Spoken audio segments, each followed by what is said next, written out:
Why they didn't arrive to the stadium until about 10-15 minutes ago. We were just told recently that they're going to be playing with 10 players. About half of their travel party did not get their COVID-19 tests into the lab until yesterday. The lab needs about 32 hours to turn them around at the bare minimum. Therefore, the only players that are going to play are the ones who got their COVID-19 test on time and following the COVID protocols that were laid out by Concacaf leading into this tournament. Canada, El Salvador, and Honduras, who are all playing today. Honduras, of course, against Haiti, are all going to be playing and follow the protocols. Devin, this is going to be an interesting fixture to say the least. Untold exactly what we're going to see, right? So now they only have 10 players, and you and I were even in more shock and awe when we found out that, unfortunately, they don't have any technical staff either. So you would think you would be able to lead on Webon Prince-Aimé. That's not the case whatsoever. You don't have your coaches. You've got the guys right next to you. You just got to go to battle. Here's a look at Group B. Obviously, no games have been played yet. This is going to kick off the group. Both games in Group A took place last night. We'll get to those in just a moment. And this was the group that probably had the most question marks surrounding it. Honduras has to be the favorites coming into this group, given their runner-up finishes in the last two competitions of this variety. And this Honduras group stopped warming up about 20-25 minutes ago. Haiti still hasn't gotten onto the field of 10 players that are going to play. But Devin, we'll take a look at the games that took place in Group A last night. And it started with the United States and Costa Rica. Jason Christ, the coach of the United States, said that this was a must-win game. And the U.S. in the opening few minutes, Devin, came out just playing like that. The top 5 minutes, they were flying. I mean, it was really impressive. High pace, high tempo. But then the next 15 or so, Tyler, it really turned into this theme of the David Ochoa show. He was fantastic all night long. A lot of push through the middle. United States really struggled playing out of the back. Poor distribution, unnecessary turnovers. They really shot themselves in the foot a couple times, but they would get a breakthrough. 35th minute, Ferreira the back of the net.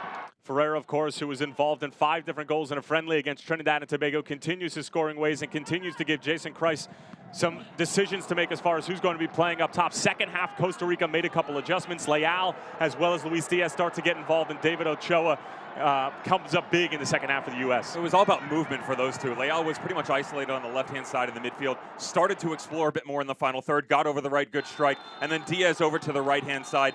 68th minute, good strike for them. We've seen 4 teams in this group so far. 3 of them have looked absolutely horrendous. Spoiler alert, Mexico looks ridiculously good. Mexico was always the favorite coming into this, not just because they're the host, but because they have all this talent. But Devin, this looked like a team that had been training together for about 2 months. Non-stop, and at halftime, you kind of had to tilt your head and go, wow, it was really only 1-0, but Cordova, I really loved his movement, inside, outside, his ability to get involved up front. The way that they were taking shape for this attack going forward, throwing numbers one after another, creating so many different chances because of all of the rotation, and there was really no answer from their opponent.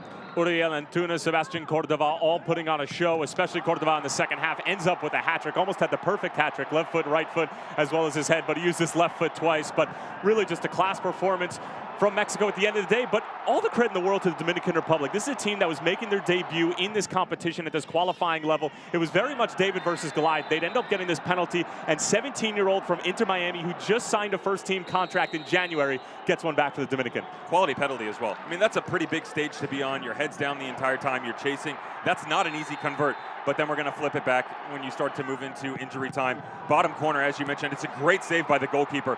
Solid follow-up. 3 in the back of the net, 4 total, and it's a solid 3 points because you might be facing an elimination game come Wednesday. Well, Mexico come away as victors, and they sit atop of Group A at the moment.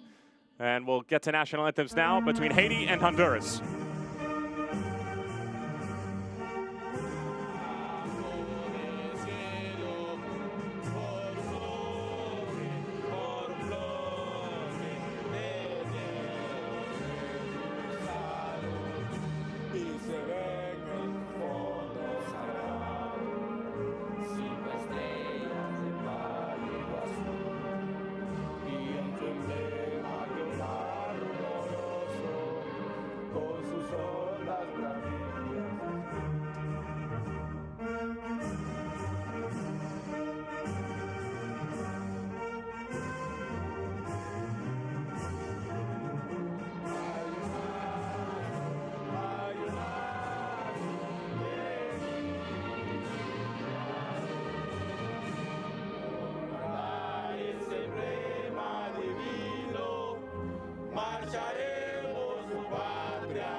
National anthems out of the way for both Honduras and Haiti. Remember, folks, this is a Haiti group that has about half of their squad that's ineligible to play due to COVID-19 protocols not being followed.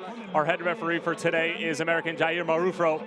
Frank Anderson and Humberto Penjos of Guatemala out on his flanks, and Danny on Parchment is going to be our fourth official for this afternoon's fixture, the opening match of Group B in these 2021 Concacaf Olympic qualifiers. This is always going to be an interesting fixture. Haiti has performed well at both the senior and youth level as of late. Honduras, of course, has been performing beautifully in this competition, and we'll take a look at the starting 11 for Fabian Coito's side. Devin Kerr. You would expect pretty much the same here, Tyler, with the experience that they have, even with the young age groups. You've got guys like Vuelto up top, who's got over 150 appearances already in his professional career, paired alongside Douglas Martinez. You figure the Real Salt Lake man should step up top, playing in a sort of a 4-4-2, a little bit of a hybrid, but a lot of really talented individuals. Nunez, Decas should anchor the back line and the outside backs.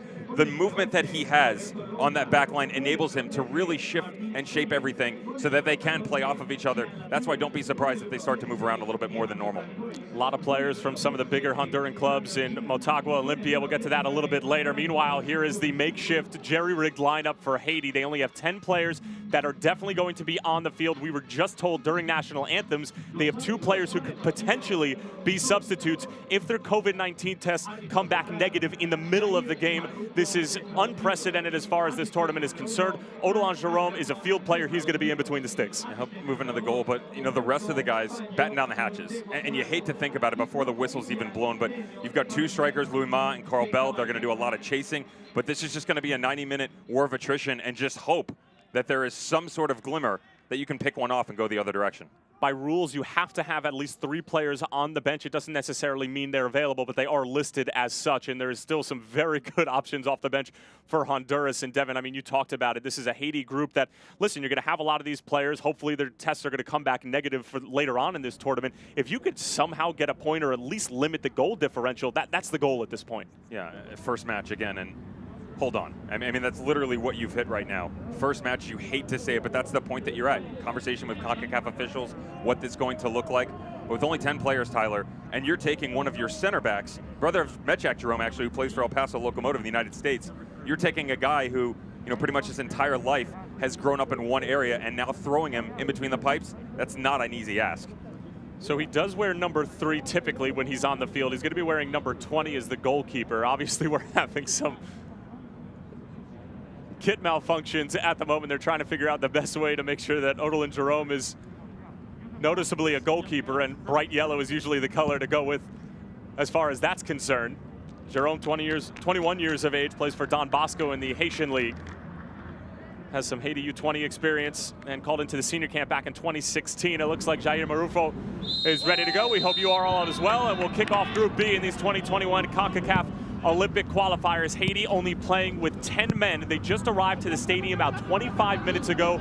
We were only told about 25 minutes ago what was going down, and we'll read to you the statement from CONCACAF in just a moment. But it's Honduras, a group that has performed extremely well as of late in this competition, runners-up in the last 2. They have a lot of great young talent, a lot of talent that's gotten experience in Scotiabank CONCACAF League as well as Champions League. Of course, getting to the final the last 2 years, falling short to the likes of Mexico. Lost to them in group stages as well as the final in 2015 by a score of 2-1 in group stage and then 2-0 as Odilon Jerome gets his first touch in between the sticks. But this is the world that we live in a global pandemic. And Haiti going to try to make the best of it. And Devin, you know, it's a shame as well because this is a Haiti group that, especially coming off of their performance in the 2019 Gold Cup and getting to the semifinal after beating Canada, that great comeback in the second half, 3 unanswered goals. I don't know about you, I was really looking forward to seeing this Haiti group. And took Mexico to the ropes as well, didn't they? Yep. You know, it's gone are the days of where it's just the United States and Mexico ruling CONCACAF. You've got so many other federations putting resources elsewhere, trying to help these teams move forward, and they've done that. And it was a fantastic push to get them here. And the first thing I said to you was, I feel bad for the players. You know, regardless of what's gone on behind the scenes, could they have done better in terms of the staff moving forward and getting everybody at the right place, right time? You got to feel for the guys that have put in all this work to get here. Haiti looking threatening for just a moment. That was Roberto Luima over on the far side for Haiti in their red kits. Barely had any warm-up time, if any, as that's out of the reach of Douglas Martinez, and it's all the way back for Odilon Jerome. makeshift goalkeeper for this afternoon. Haiti, a group that had to qualify through the Caribbean pre-Olympic qualifiers, near perfect in their group stage matches, and then thrashed Barbados to get to this point. Has never gotten out of the group stage in this competition. Cheap giveaway there, and you're certainly going to want to limit those against the Honduras side that likes to counter. Here's Martinez. Hands go up for an offside, peel back into the middle, and it's just sent wide. Good opportunity from Honduras. And it was Luis Palma who couldn't quite put the finishing touches on it. Some quality steps by your outside midfielders, though. Edwin Rodriguez, Johnny on the spot. Watch this ball down into the corner, and a great read by Douglas Martinez. Watch him turn the jets on, just pinching off that back shoulder. Great ball back across the 6. A little flip-flop by Luis Palma and Edwin Rodriguez. Palma, an interesting one that pretty much play anywhere on the front line, and he loves to. They give him the ability to float all around. Got the talent of Martinez and Vuelto. It's quality when you got a ball striker like that with the ability to distribute as well. Luis Palma wearing number 13 for Honduras. He's actually loaned to the Real Monarchs of the USL Championship, 2nd division in the United States, and ended up winning the USL Championship final with them, defeating Louisville City, juggernauts of USL, or at least seemed to be. Beat them by a score of 3-1 in Kentucky. Douglas Martinez also a part of that group, but was not a part of that final due to some unsavory actions in the Western Conference final, if I'm not mistaken, Devin. It's been a little bit of time, but it's all coming back. People to me don't now. forget. You know, people don't forget.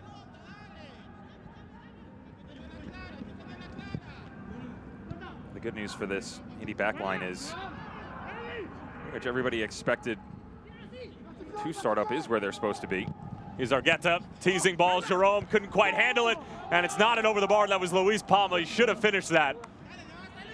And Jerome, with his first real test of his hands, doesn't exactly pass with flying colors, but Haiti come away unscathed.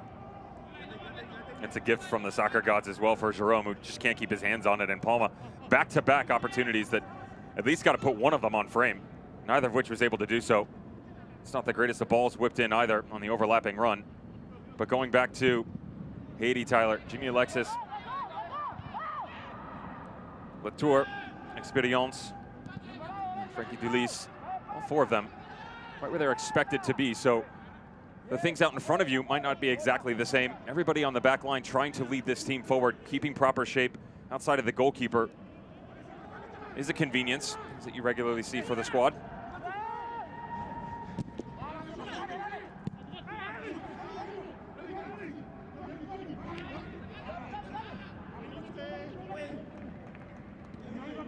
Keep in mind, no technical staff really to speak of for Haiti as well.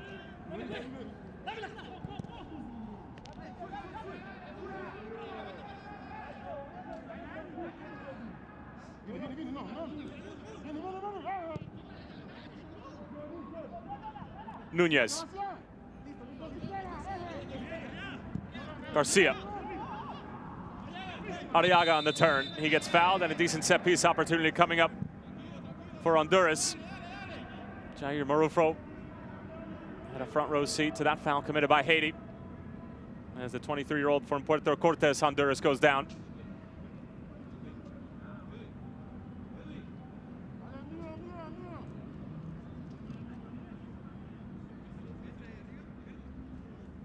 And while we have a moment, we'll read off the statement from Concacaf that they released just about 10-15 minutes ago.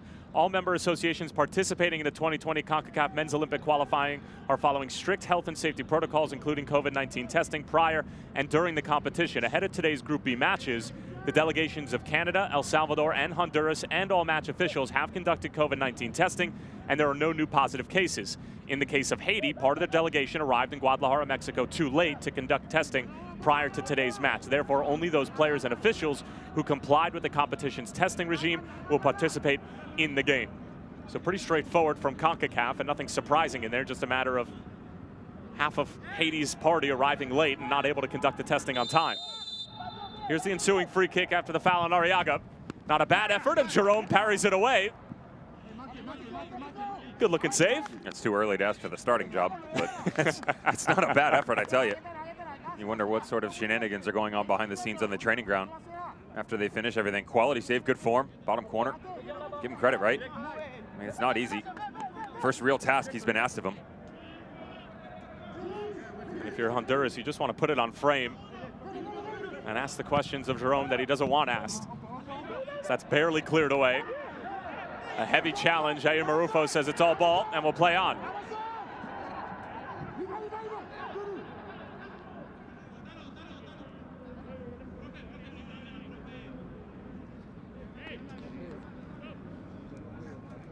Another injury for Honduras.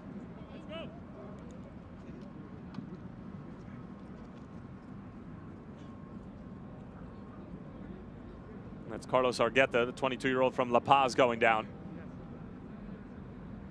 Heavy challenge there from Haiti's number 9.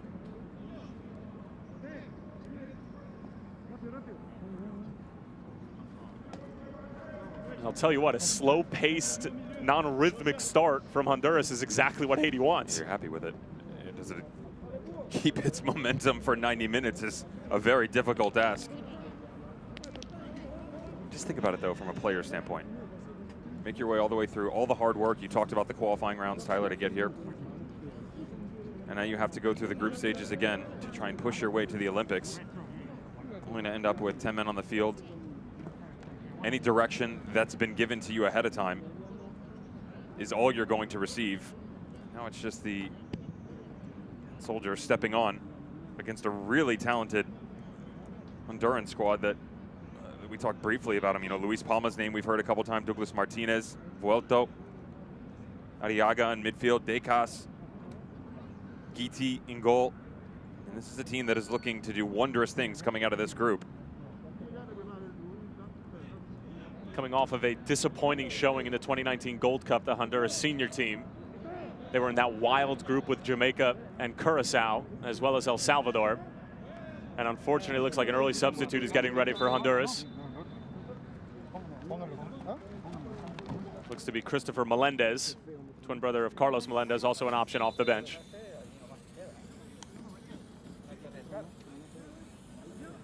And the Magic Spray getting some early use here in Guadalajara.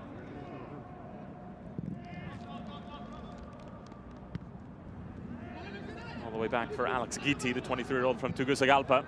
Plays for Real de Minas, his first season with them in the Honduran Domestic League. Spent a couple of years with Olympia. We're usually one of the 2 better teams in Honduras, along with Motagua. Seeing them regularly in Scotiabank Concacaf League and Scotiabank Concacaf Champions League. Concacaf League, you can sort of think about it as a Concacaf Europa League. A little bit more complex and in-depth than that, but yeah. we don't have a long enough broadcast to be able to get through that. And Haiti can see this one out of play. But I'll tell you what, Devin, I mean, this Honduran group, you mentioned how talented they are. They have 9 players who are getting CONCACAF League or Champions League experience, and that was really the whole point when CONCACAF League came to be, was sort of allowing these Central American teams and allowing a lot of these young players who might get flipped to, you know, a team in Mexico or a team in Costa Rica of the sort, to be able to get that international experience on the club level and translate it along with a competition like Nations League. And you're seeing all these players get these experiences within the region at the club and international level, and it's paying dividends. You take the Honduran giant like Motagua, who for 3 years running made their way all the way to the final match, and was it always the bridesmaid, never the bride for them? But such a sound defensive squad, but wasn't exactly lighting it up with all their youth, right? It dabbles here and there, but mostly it was the veterans. But given the fact that they've moved into this tournament structure, it's allowed all of this youth to be cultivated, and it's starting to pay its dividends. It's moving itself into the national ranks. That's what all these countries are looking for, right? More opportunities, more experience, more importantly, to give these guys some reps. All across the globe, it's really done well for everyone.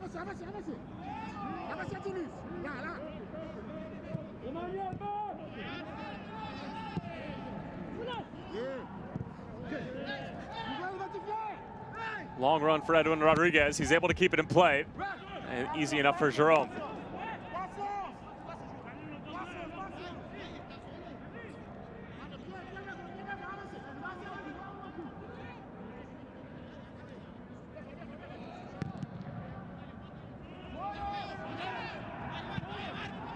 Difficult ball to handle. And now back into the safe hands of Alex Guiti. Jose Garcia, the 21-year-old who is in his second year and second stint with Olympia. Actually won the first edition of Scotiabank Concacaf League against Santos de Guapiles back in 2017.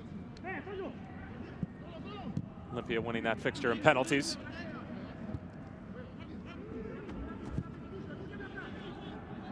Major League Soccer fans might remember the name Olympias. Those who upset the Seattle Sounders as Douglas Martinez rounds the goalkeeper and cleared off the line. Kept in play, might be a penalty, and it is. It was a clumsy challenge. I believe it was from Sebastian Latour. Douglas Martinez, always a pest, making those runs in behind the back line, initially denied. And it will be a penalty for Honduras. Fantastic ball over the top. Great touch by Douglas Martinez. And then you do all the work here. Latour, let it go over the line. I mean, you literally survive and advance. Instead, gets right back up, tries to get stuck in again, and it's a tactical foul that doesn't need to happen whatsoever. There's no reason to get stuck in there at all.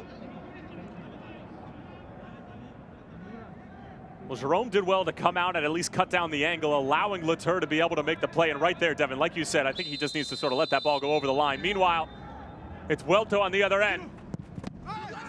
Oh, and it just sneaks through Jerome. He gets the right way. Vuelto spares his blushes, and Honduras take a much expected 1-0 lead against this short-handed Haiti side.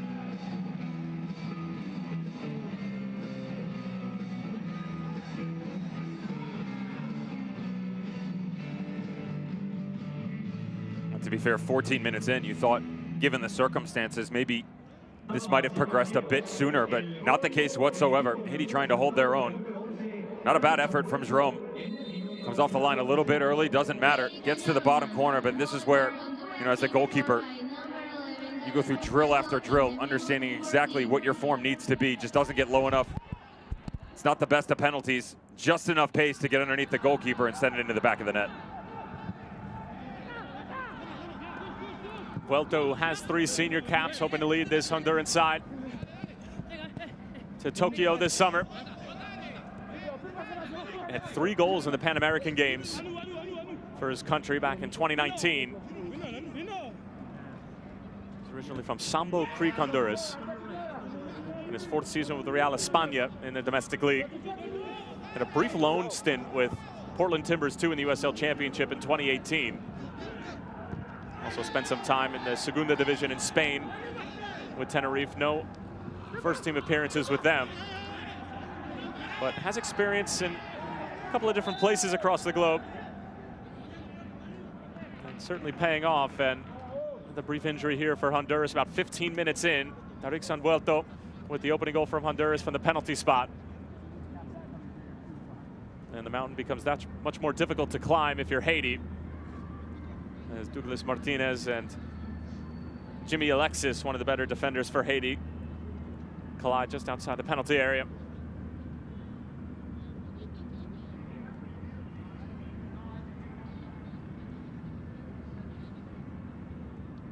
Not afraid to throw their force around, are they? Just a bit of frustration, of course, that's going to take shape early on. As a player, Tyler, going down to 10 men, you always expect something like that. Moving into the latter portion of the matches where the attrition has already taken its toll on you, and mentally you're trying to find a way. Frustration can boil over. It's obviously spilled out onto the field here early on in this match.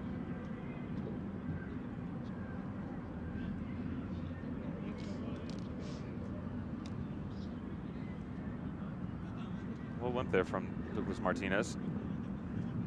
Probably still wondering how that last one up over the back line. Good little cut across and around the goalkeeper. Did not end up in the back of the net. Thank Latour for it, of course. Moves to the penalty spot. No one's the wiser.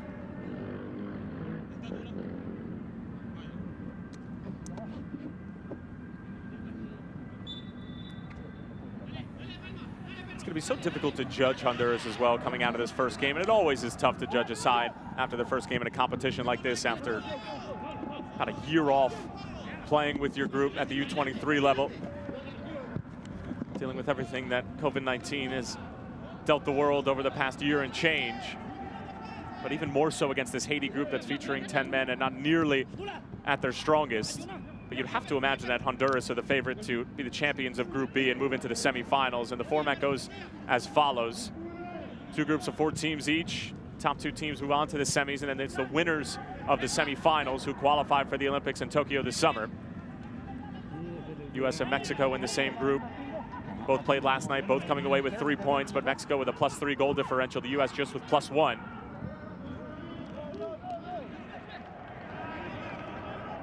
Well, the reverse side of that argument with teams looking so good when I mentioned Mexico on the broadcast coming in.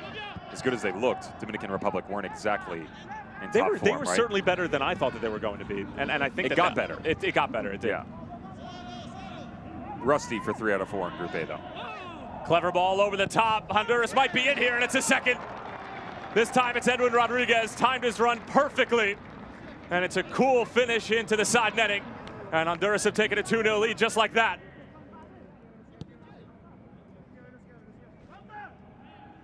And you would expect better shape coming from the back line that we've seen so far, Tyler, out of Haiti.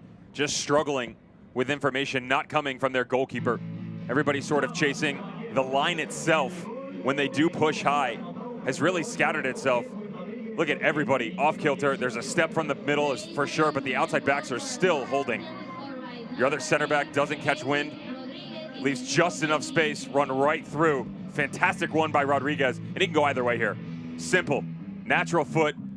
Ball catches a little English off the turf, but simple enough for him to just push right through it, stick it right into the back of the net. Looked like it was Martin Experience who was holding on. Edwin Rodriguez on side. And like you said, Devin, just the Haiti back line, a lot of them playing out of position coming into today. And if there's some of you who are just joining us, Haiti had about half their travel party who arrived late, therefore weren't able to get their COVID-19 test in time. So just playing with 10 men, and their goalkeeper is a man who's not familiar with that position, in Odelam Jerome. And Honduras have taken a 2-0 lead, taking advantage of some of the unfortunate circumstances that we find ourselves in 2021.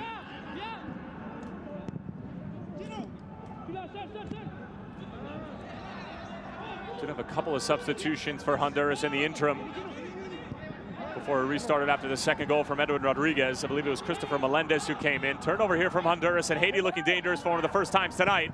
Decent effort there, and a save has to be made by Alex Guiti. Haiti's first real chance of the afternoon. Hit with a lot of pace and venom, and a corner kick coming up. This is what we expected out of Haiti, Tyler. And coming in, you and I talking about what this match could look like. This is it right here. Great change of pace. Exactly what you saw out of the senior squad in Gold Cup just a few short years ago on the magical run that they made. High little press, and they go with venom. Looking for the top corner, Louis Ma. Quality save by Guiti. This is where you start to build back a little bit of belief, though. You have to be careful, tailor the expectations, don't want to throw too many numbers forward, but at the same point in time, these are the opportunities that you can pick and choose from the set pieces. Outswinger, teasing ball in. It was actually won by Haiti. It was Jimmy Alexis who got the head to it, but it skims off the top of his head and straight into the path of Honduras's Tarek Sanvuelto. Looking mighty dangerous here, still going with it. Haiti trying to avoid conceding the penalty. Vuelto eventually stood up. Martin Experience stepping in and atoning for his sins, holding on Edwin Rodriguez in the most recent Honduras goal. And Haiti will try to recycle, and in these moments for Haiti are going to be huge when they do win the ball back, keeping it and forcing Honduras to have to defend, as the announcer jinx in full effect there. And Honduras will win the ball back. Yeah, cheers.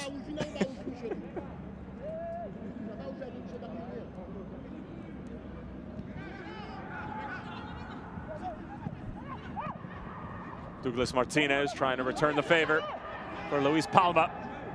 Haiti can't clear their lines.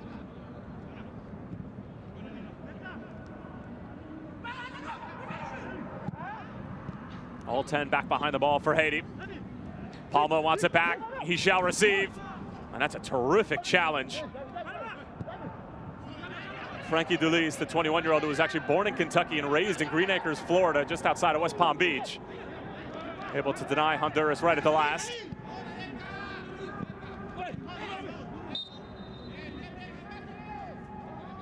They're going to need a lot more of that last-ditch defending, Haiti, if they're going to try to fend off and play the goal differential game with Honduras this afternoon.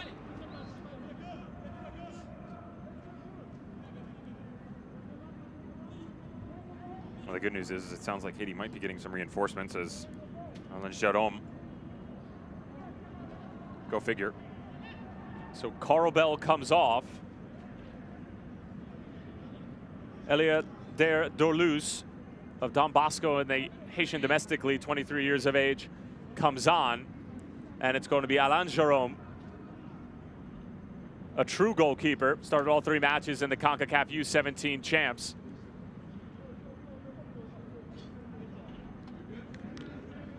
And this is what we were told at the beginning of the game, Devin, is that there were a couple of Haiti players who were right on the borderline of getting their test in on time, and their test came back negative in the middle of the game, and that information was relayed to the technical area. Not that they really have all that much technical support at the moment because of the same issues we're talking about, but I guess Jérôme came back negative and he's able to play. And watch the communication as well, now that you've got your goalkeeper back there. Latour on the penalty mishap. That's something where an experienced one's going to give you a shout. Quality communication from both keepers in yesterday's matches, and when one just slips away like that, you start to second guess yourself as a defender, Tyler. You get stuck in, it turns into helter-skelter. You know you're down a man trying to make plays, and that one just got away. But I would imagine it's going to be much better now that Jérôme is back there.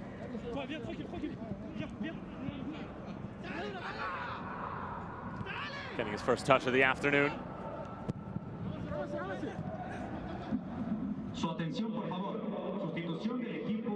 Clairvaux.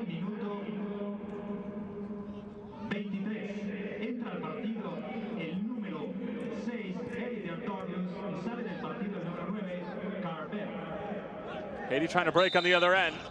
And it's Sheila Vargelouz. Plays in the 2nd division in Denmark for Viborg. Gets taken down, and Haiti earned themselves a free kick and an opportunity to take a deep breath and at least force Honduras to have to get back behind the ball.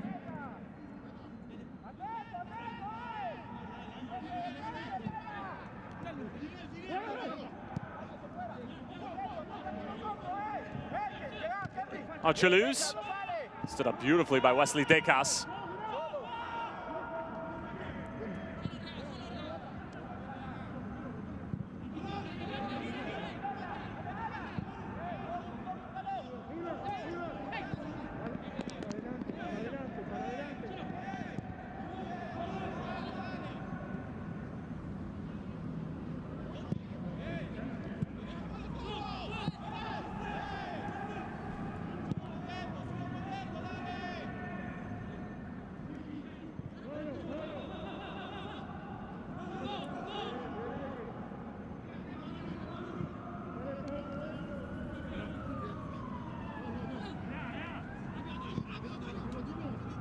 Patient fear from Honduras.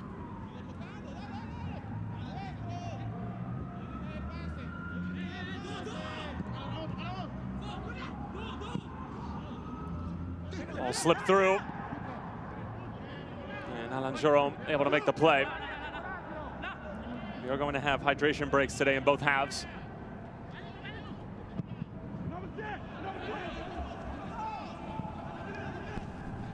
Vargelouz giving chase. It was a bit of a hospital ball.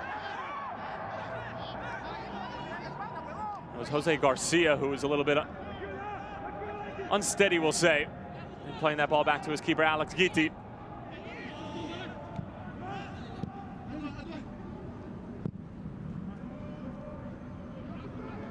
Big switch towards the corner. It's Edwin Rodriguez. He already has a goal on the afternoon. Bends it in. That's a delicious ball in the diving header. Just on the wrong side of the post, but what a terrific delivery that was. And Jair Marufo motioning for the hydration break. And Honduras almost made it 3. This is on the other end with it. Rough little turnover by Jose Garcia. When Honduras comes the other way, though, Tyler, this is the 3rd time we've seen Palm on the end of this. You have to wonder. Watch the stutter, and then he goes to ground for the diving header. Why don't you stay on your feet here? You've got plenty of space. I mean, it is wide open on back stick. Just put your laces right through it. Was that not a little pass? instep and you're done. Can I ask you a different question? Yes. Was it not a pass back? Was that not a pass back? In this day and age? The decisions we see made, you're questioning it? I'm at least throwing it out there. I'm not saying I have the answers. I learned multiple broadcasts before that I'm not going down that lane anymore and get myself into trouble. That didn't even look like it was all that much of a controversial call. That seemed pretty straightforward, but here we are anyway. If you're Honduras and Fabian Coito, I mean, not exactly clean for the first 25 minutes or so, especially against this Haiti group that we'll say is disheveled to say the least. Anything that you want to see particularly for them improving upon? I love the rotation we've seen out of Jonathan Nunez and Edwin Rodriguez, really using this right-hand side, little tit for tat, if you will.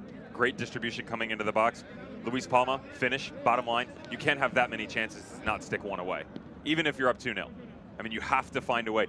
Because the other thing you have to start to think about is looking down the line, your other group plays, you talked about it with the other group, goal differential. Yep. I mean, take advantage of this opportunity. Bury 3, 4, 5 if you can. And just the fact that, yeah, I get it, it's 2-0, you're coming off the hydration break, but Haiti now has 11 on the field. They've got their goalkeeper. Notice that their shape is going to be much better. We've already seen a couple little counters come in the other direction.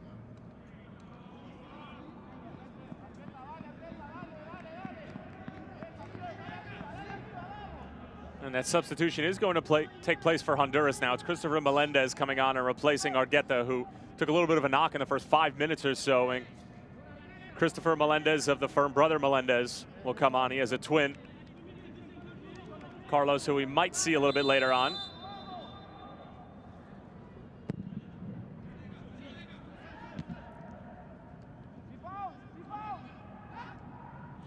Melendez appeared in the Pan American Games for Honduras back in 2019.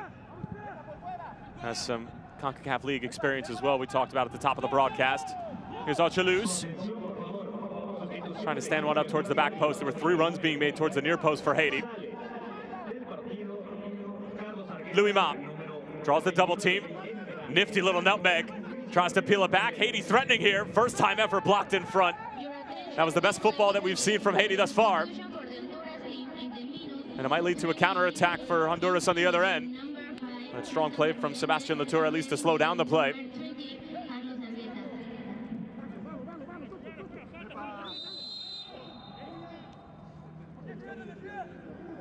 Foul on Edwin Rodriguez, says Jair Marufo. How about Roberto Luima playing his way out of a double team in a near impossible situation? It's that quick little change of direction, Tyler, change of pace. We've come to know and love about this. Just the Haitian senior squad, but of course the 23s as well, moving down into the youth ranks. So many players that domestically have made a name for themselves, and now that this program has really started to take off. Just ask everybody at the Gold Cup. Quick little look at it. Forgot something. Let me get it for you. You see it the entire time, too. And the fact that you've got weak side help, I mean, there's only one place he can go. Yeah, you can't get around it like that. You've got to shield the other direction if you're Garcia. That's twice, by the way. And the poor giveaway just moments prior. You got bailed out by your goalkeeper. That one a little bit behind Palma. It might end up working out. It goes back for Jerome, and he has to clear it away.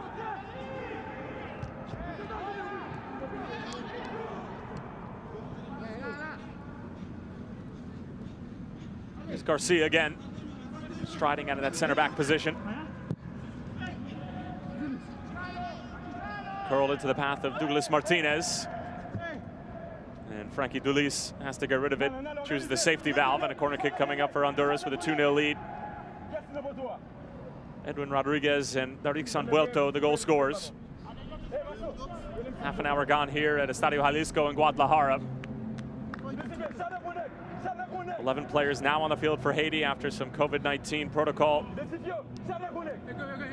issues leading into today's match. No substitutes available that we're aware of. There were a couple of tests that were coming in late, as they should be offside on Garcia, and he's aware of it.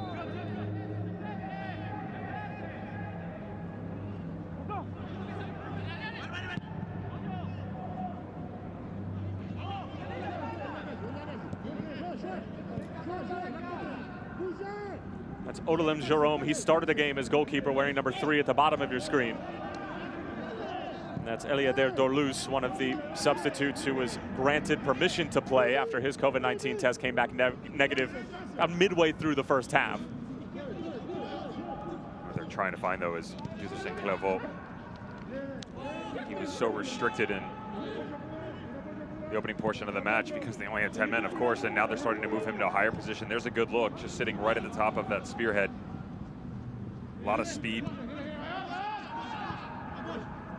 Louis Maz seemingly made a little home for himself. Unfortunately, what you do get a lot of in these situations is the Haitian squad is, you'll notice it's one-offs, right? It's 1v2s, it's 1v3s. Not a lot of help when they're pushing forward. Situations like this, when you apply the pressure, you really have to capitalize on it. And the other part of it is with no subs, you expend so much energy chasing. I get it down 2-0, but how does that affect you latter portion of the match? Well, and the other thing I'll build off of that, Devin, is that with the senior team, you have the likes of Duckens Nazon, Derek Etienne, and Franzi Pierrot, who are up top, and they're able to finish off those chances. I don't think that this U23 squad for Haiti has that sort of ruthlessness up top, as that one almost snuck through.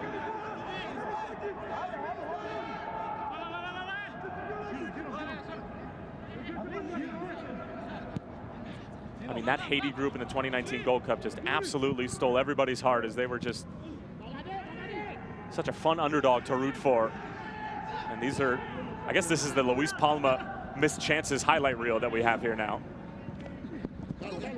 Blooper reel?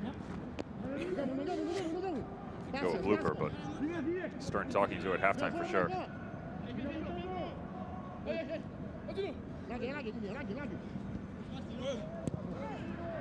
Just played by Jerome, but getting right back by Honduras. Haiti has some room to play here. Alexis. Good challenge from Jose Garcia. That's Clairvaux trying not to commit the foul. It's a clever little dink there, just to avoid the challenge from Nunez.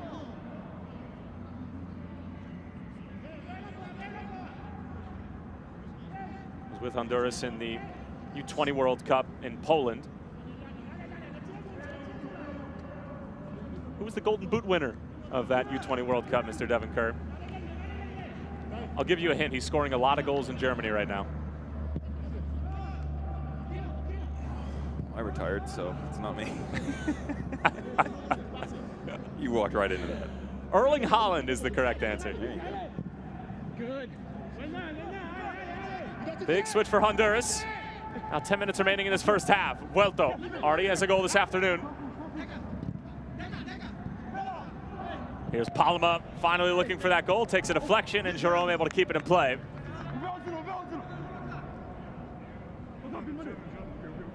A half to forget for Luis Palma.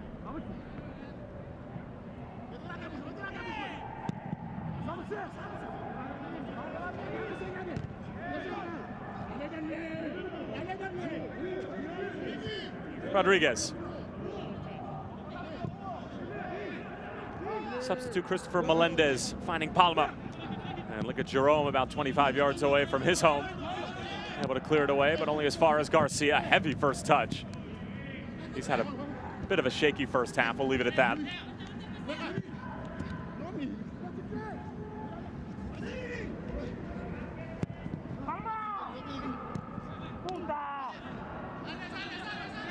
See some heavy legs for Honduras now. It's not particularly humid in Guadalajara, but it is hot. It was around 82, 83 degrees at kickoff.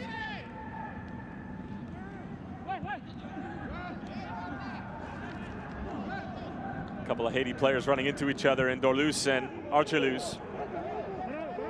Now here's Louis Ma. Plenty of tricks in his bag. Wants it back. That's a great ball. Here's Guiti off of his line. Was there a foul? Jair Marufo says no, it'll be a goal kick. But you have to be encouraged if you're Haiti by that build-up play. This is pretty much everything we've seen from Haiti, right? Louis Ma having his way on this left-hand side. Another little explosion. Is there a touch? Didn't look like it. And upon initial review, definitely not.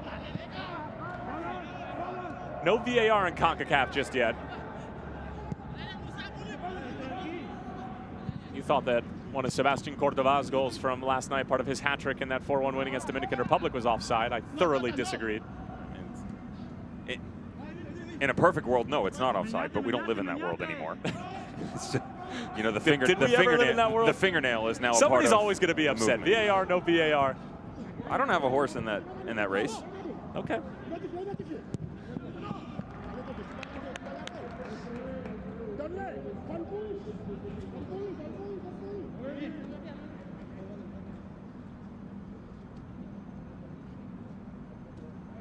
Look at one manager and one fill-in for Haiti. You mentioned the lack of technical staff available for the Haitians today.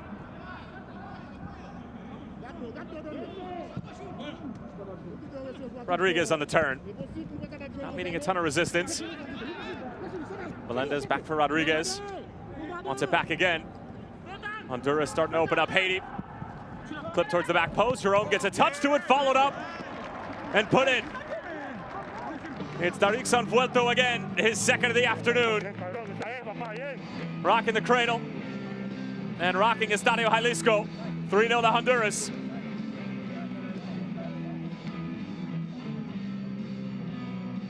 This is what you expect more out of Korea's squad. Much better ball movement, and it seemed like everybody from Haiti started to fall asleep on the back line, but it's all the rotation that you're getting out of all these players. The right-hand side has been the Achilles heel. Left for Haiti. Easy ball movement, stretches thin. There's the relationship, Rodriguez and Nunez. Look at Nunez just tucking himself inside. We've seen him on the exterior as well. Ball extremely dangerous right across the middle. Douglas Martinez could not get on the end of the first one. Right here, stops the run, quick little touch, Jerome. Excellent follow through though. That's well deserved. That's the beautiful buildup you expect from Honduras. Well, if that was the original goalkeeper for Haiti this afternoon, Odolam Jerome, you would say, okay, we can let that slide. But for an actual goalkeeper, if you're going to come off your line and get a hand to a ball in that area, it needs to just go. Yeah. Yeah. I mean, open-handed when you know you've got your outside back and you've got run on the back post, that's a quick little look. You know that pressure's coming. There's no reason to make that sort of mistake. But it's the little things, right? You're dealing with everything behind the scenes. You step onto the field 25 minutes into a match, your mind starts to slip away. That's the stuff where you really have to stick to your training, and it just escapes him. Alan Jerome didn't know if he was going to play today at all. He's not sure if that COVID-19 test is going to come through in the middle of the game or if it's going to come through later tonight. A bizarre day for the Haitian U23 national team here at these 2021 Concacaf Olympic qualifiers. They find themselves in a 3-0 hole. Still got about 6 minutes remaining until halftime. Here's Palma on the turn.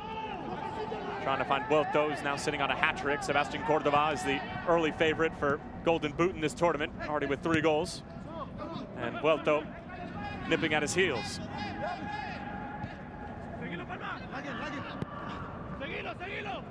Haiti trying to draw Honduras into a bit of press and maybe play out on the other end. And they do so here.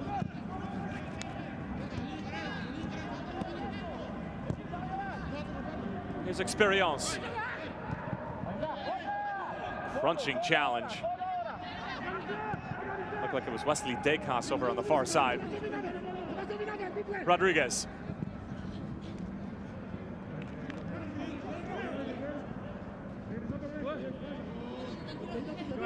Jerome gets stood up. And Ocheluz commits the foul.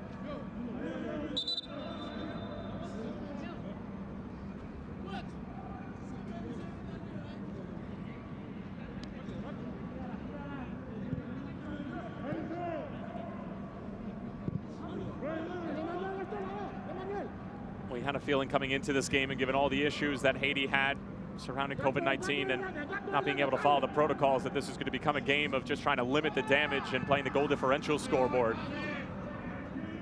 And they're not only losing the game, but they're losing that game as well. But for Haiti's sake, perhaps they can regroup at halftime and get one back, similar to what we saw from Dominican Republic last night against Mexico.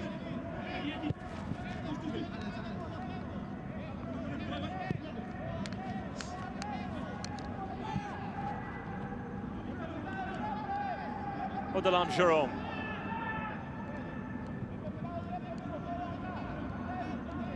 Credit to them, they're not stopping trying to play, right? Down 3-0. easy to put your head down and just wither away into this rough atmosphere they've walked into. Literally walked with the amount of players that they have. I mean, it's walked onto the field, no warm-up time, no nothing. It's a level of frustration as a player. I mean, maybe at the youth level, because when you're driving to the fields, you get stuck up in an accident you're dealing with. I mean, I can't tell you at the professional level any situation I've ever seen like this, right?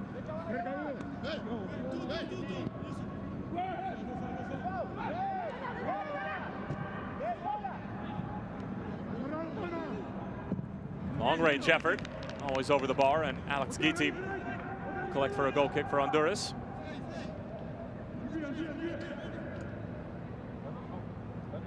Minimal action for the Honduras goalkeeper this afternoon so far.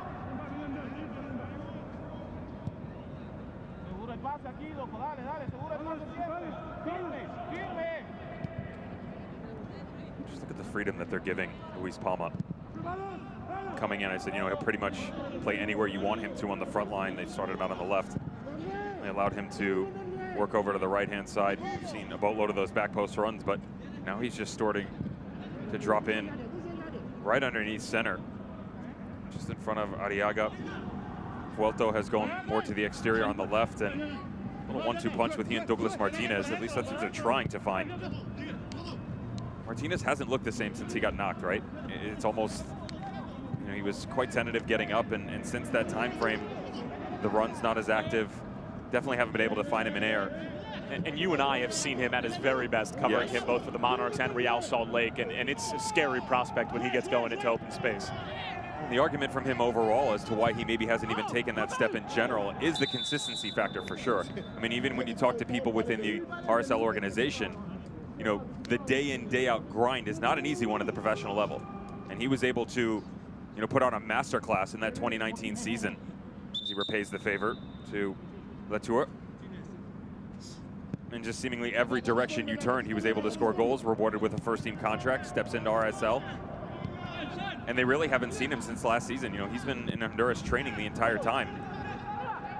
They will be within their season when he steps back onto the pitch for them. So, I mean, it gives you an idea from an organizational standpoint. It's difficult to manage a player as well. Regardless of what his performances look like, when you're asking certain things of him, if he's not in that environment day in and day out, it's a tall order, right? Yep.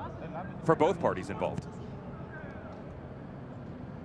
We're hearing about 3 minutes of stoppage time. Most of the players in this competition are in season at the moment. The two who the majority of players are not would obviously be the United States and Canada.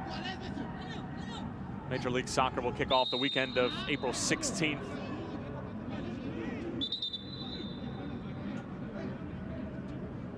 A couple of players on Canada feature for the Canadian Premier League. A lot of them in MLS as well. Douglas Martinez trying to get on the end of this. It's Latour, who he continues to battle with, the 20-year-old.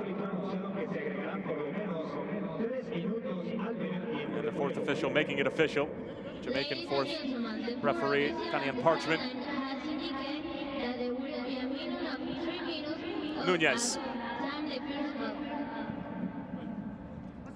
Good looking ball. Vuelto putting the brakes on a hat trick. Step from Jimmy Alexis.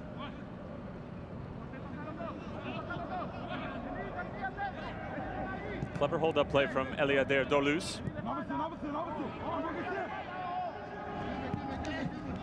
Experience.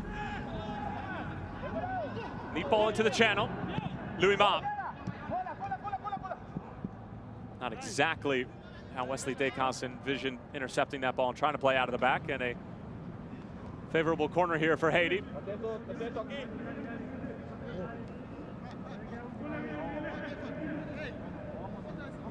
Haiti have settled down and strung together a few passes. They have looked good today.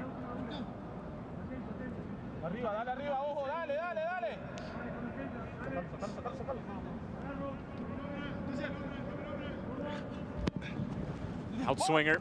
Guiti off of his line, fumbles it initially, and eventually gobbles it up. And looking to distribute quickly. That's a perfect outlet pass. Good pursuit from Sebastien Latour. And Jerome able to cut it out, and Haiti can recycle. It's got to be a better touch by Arriaga on the quick little counter. PT struggling a little bit with the height aspect coming off in his line there. Experience towards the byline. Tried the elastico, trying to go through the legs of Jose Garcia, who's already been the victim of a nifty nutmeg today. That one sent in the path of Martinez. Jerome doing his best Manuel Neuer impression. And that's what's going to be moving forward with the conversation at halftime for Honduras, Tyler, is he's got to start to clean this up. Up 3-0. You know, put the second half on cruise control. Expect a little bit of rotation, but most importantly, clean this up. Towards Palma. And Jerome, that last line of defense again. Salvador's right around the corner. You would imagine that he's got to be able to see this out with any issues. Although don't ask Jose Garcia about that. Hasn't been his best first half. You know, Palma can't finish on one end. Garcia bailed out multiple times by his goalkeeper Guiti on the other. Douglas Martinez onside. Vuelto at the back post. Martinez taking it himself and on the wrong side of the post. His teammates not exactly faulting him for taking a shot from that tight of an angle, but that'll do it for the first half. Jair Marufo brings an end to what was a bizarre first 45 minutes here at Estadio Jalisco. Devin Kerr, quickly, your thoughts? I just started to talk about it a little bit for Honduras, clean it up and start to move forward. You have to find a way, much like you saw from the United States, from Costa Rica, moving into this second portion of the match, get better. Haiti, regroup, rebound, look for some sort of glimmer of hope start of the second half. We'll step aside. Halftime, 3-0 to Honduras over Haiti.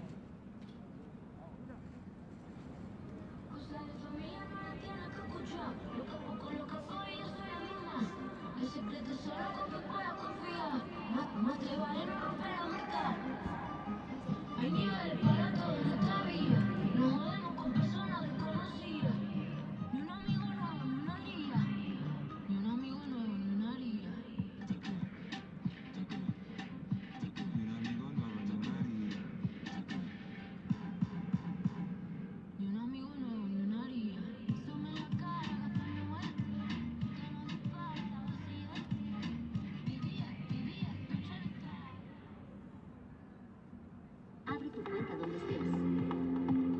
No tiene comisiones.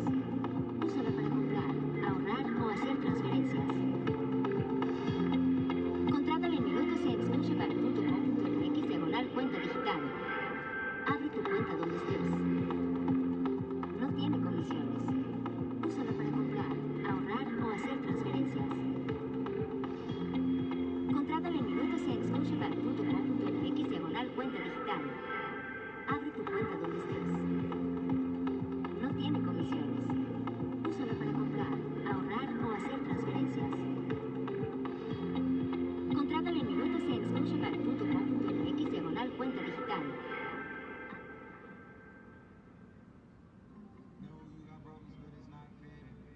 Baja la app oficial de Concacaf para obtener toda la información del torneo y los partidos. Download the official Concacaf app to get the latest tournament information.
Entra a scotiabank.com.mx y abre tu cuenta. Estés donde estés, sin comisiones al hacer compras, ahorrar y transferencias.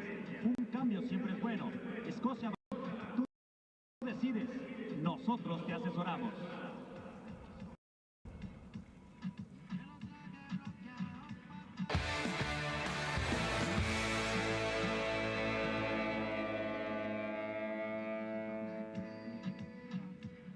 Welcome back in, folks, and we'll take a look at how the first 45 minutes unfolded here in Guadalajara, Estadio Jalisco. Haiti and Honduras in bizarre circumstances. Just 10 players started the game for Haiti due to COVID-19 protocols not being followed. And Devin, you expected this, but Honduras get out to an early lead.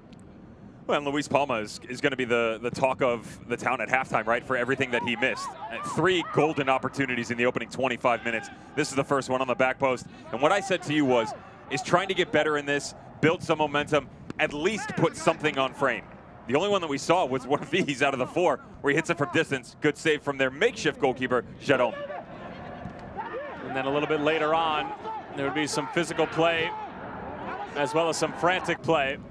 And Argueta would eventually be subbed off. That's Carl Bell, plays in the 4th division in Spain, coming in and cleaning out Argueta, who would not be able to continue on. Christopher Melendez would take his spot, and then this was a really bad moment for Haiti because they did well to deny Douglas Martinez, and then Latour is just lazy. Again, Jerome coming off the line. Latour, be smart, right? Survey your surroundings. You're a professional. Stand up, and immediately it gets away from him. And he understands there's pressure coming from the backside, decides he wants to get stuck in. Terrible decision. Penalty, again, not the best. If you're Honduras at halftime, regardless of scoreline, you've got to find a way to get better, even in the small spots. Vuelto gets a little bit lucky to tuck this home. Jerome guessed the right way, and actually it looked like he got 2 hands on it, but it slides underneath. And if that's not indicative of a player who's not played in between the sticks before, I'm not exactly sure what is. Then Edwin Rodriguez would make it 2. Is really clean. Wait 4 minutes, 18th minute. Was really impressed with Edwin Rodriguez and Jonathan Nunez. Their movement, moving out of the middle, coming over to the right-hand side. Great stuff in rotation. And their spatial awareness, Tyler. They've done such a good job down in the middle, regardless of how many players have been on the field for Haiti or not. And it's been very difficult because I looked at you coming off air and I said, Haiti needs to find a way to get some shape. When there are that many players moving all over the place, it's really difficult on the opposing team to track them because you don't know where their tendencies are. Hard to find them. Best player from Haiti, first half, Louis Ma, in a heartbeat. Great strike to the near post. Luis Palma again, not what you're looking for. Bottom line, golden opportunities wasted. Put your foot on the boot. Excuse me, foot on the boot. Put your foot on the ball. Easier said than done, huh? Exactly, right? Yeah, look who's talking, and just sticking in the back of the net. They would do that, though, as you would find Vuelta, 38th minute. Great finish on the back post. Love the run by Douglas Martinez to pull a runner across, but you said it best. Jerome's got to do better from this situation. Vuelto puts it home. He bags a brace in the first half. Now in second in the Golden Boot race early on, of course, in this 2021 Concacaf Olympic Qualification Championship. And that's how the first half would end. And we'll take a look at the statistics and how the numbers shook out in the first half. And I'd take a wild guess and say Honduras had the lion's share of possession. Not a lion, maybe like a cat of some sort, a smaller cat. Yeah, but there's levels to it, though, as well, right? You start to look at the back line. Maldonado, fine. Thought Melendez came in and did well for Argueta, who was injured. Decas, fine. Jose Garcia needs a little bit of help. Luis Palma, once they started to move him, what is his role going to be in the second half? They started to rotate him in underneath Martinez, pull Vuelto a little bit more out to the left-hand side. Does that continue? And as mentioned previously during the highlights for Haiti, regardless of the technical staff, these guys got to have a conversation amongst themselves and say, guys, let's get it together. We're rattled for sure, but let's at least gain some sort of momentum to move us into the second match. And we'll have the second back when we come back.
official Concacaf app. No matter where you are or who you're rooting for, you can watch your favorite competitions, teams, and players on the go. Get the latest news on all things Concacaf. Get access to stats, play-by-play, players' information, schedule, and standings.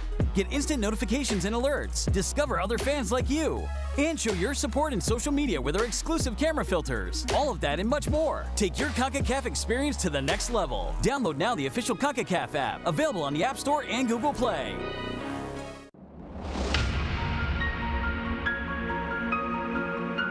Right through the legs for Bello. This could be good for Atlanta. Another big save. Vela in!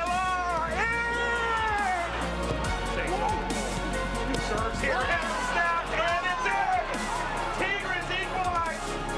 Lays this off, the shot is hard and in! Genius! Tigres win Concacaf Champions League in 2020.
Welcome back to Estadio Jalisco here in Guadalajara.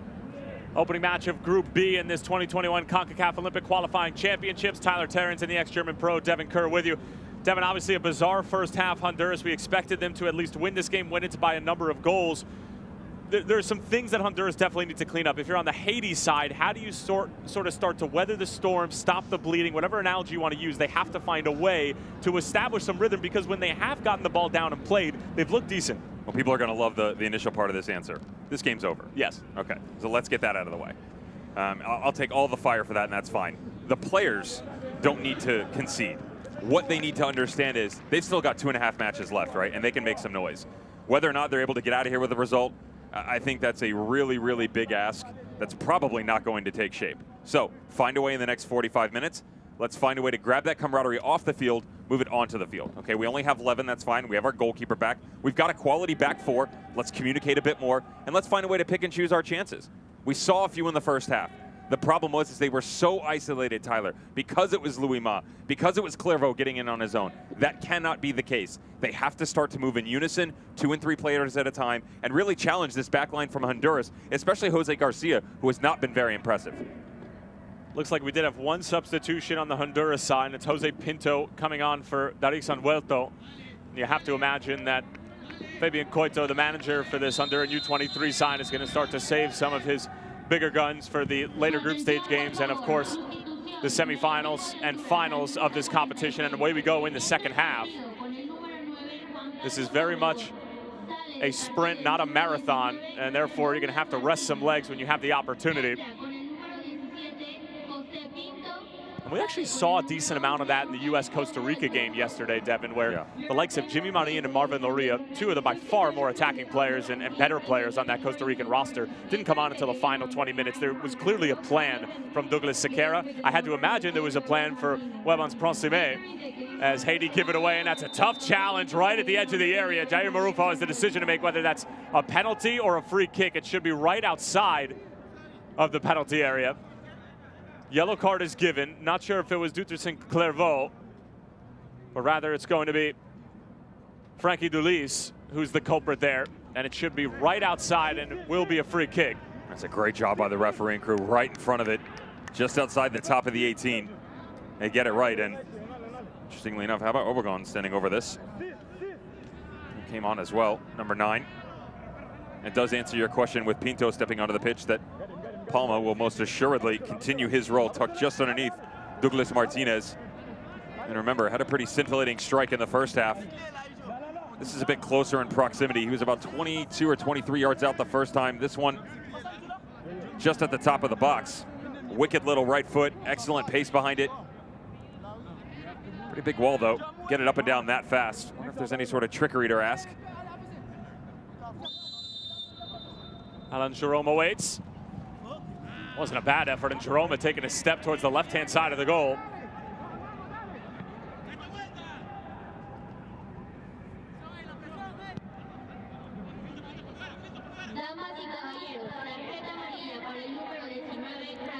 So there's one of the substitutes, Jose Pinto. Juan Carlos Obregon also came on, as Devin mentioned. We believe it was for Douglas Martinez.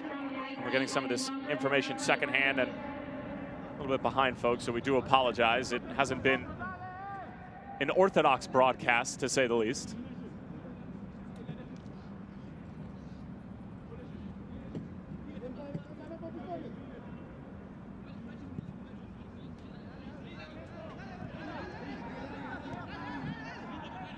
Jerome will send it away. Header won by Jose Garcia. He had a first half I want to forget quickly.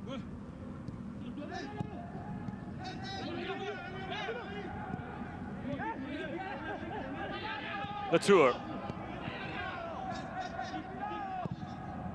Odolam Jerome now playing left back, started in between the sticks. Then it was Alan Jerome who's in goal now, whose COVID-19 test came back negative in the middle of the game. Therefore, he was allowed to step on and take the reins in between the pipes.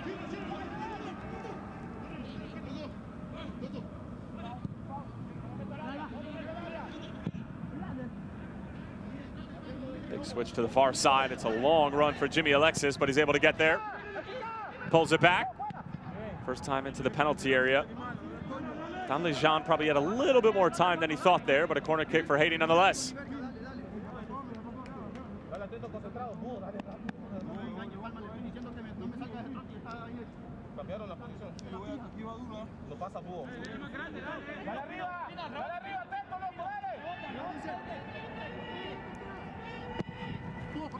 Outswinger straight at Giti.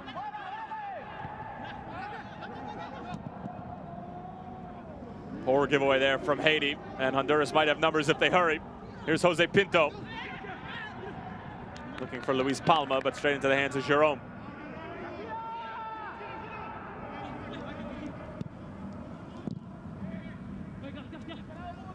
Here's Louis Ma. Devin mentioned that he was the best player on the field for Haiti in the first half.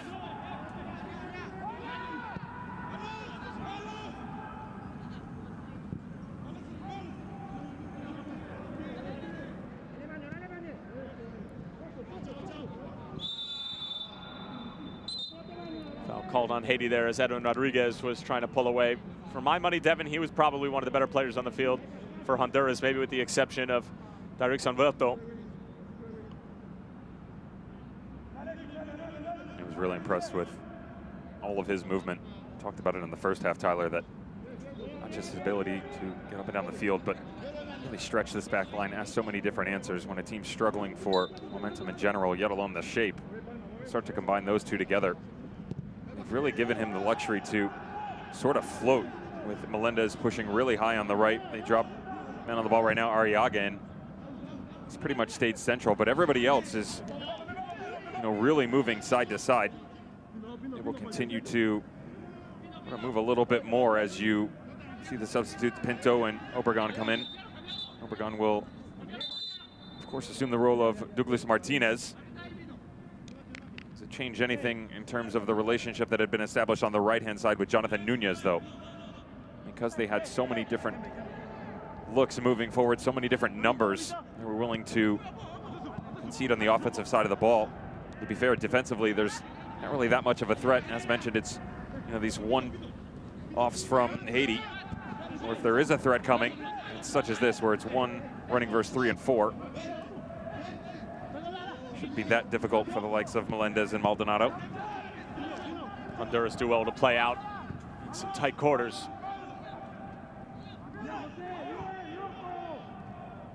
Edwin Rodriguez with a clean first touch. He gets stood up by Jimmy Alexis. Not exactly sure why the referee didn't say play on. Fabian Coito, the manager of Honduras in a technical area, is asking the same question as Jair Marufo, but stopping the play and issuing a yellow card is the American referee.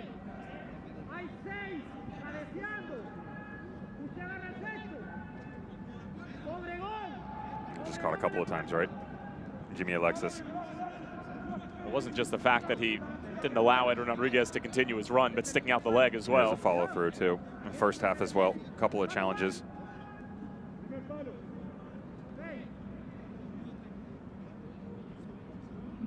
Damas y caballeros, tarjeta amarilla para el número 2, Jimmy Alexis, del equipo Haití, al minuto 52. Ladies and gentlemen, yellow card issued to number 2, Jimmy Alexis from Haiti in the minute 52. It was Jimmy Alexis who was issued the yellow card. And if you're Fabian Coito, I mean, heading into the later group stage games, of course, against El Salvador and Canada in Group B, and then obviously the semifinals, which at this point we can more or less say that Honduras is at least taking a giant step towards that. There's a lot that they need to sort out if they're going to have a chance of either beating the U.S., Costa Rica, or Mexico from Group A, depending on who gets through. As Latour battling with Palma. Jair Marufo says play on.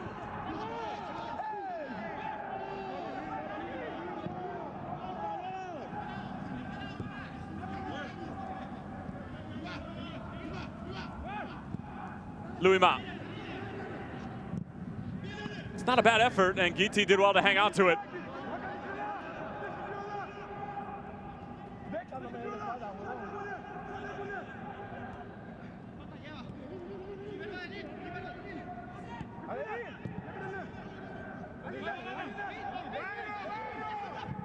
Some of this for Honduras, Devin, just in terms of the cleanliness technically, is some of this maybe playing down to your competition and knowing that this is a bizarre situation for Haiti? 100%, especially with 10 men on the field. Yeah. Regardless of what your opponent is playing like, 11 or not. They you start to let your mind wander a little bit. Oh, I can let this go. I don't have to challenge as hard. I can knock this ball. I can get away with this strike. I don't have to finish this one off. Exactly. I mean, you think about the frustration for Douglas Martinez as well. And I'm not knocking on him by any means. He took on the other side a knock.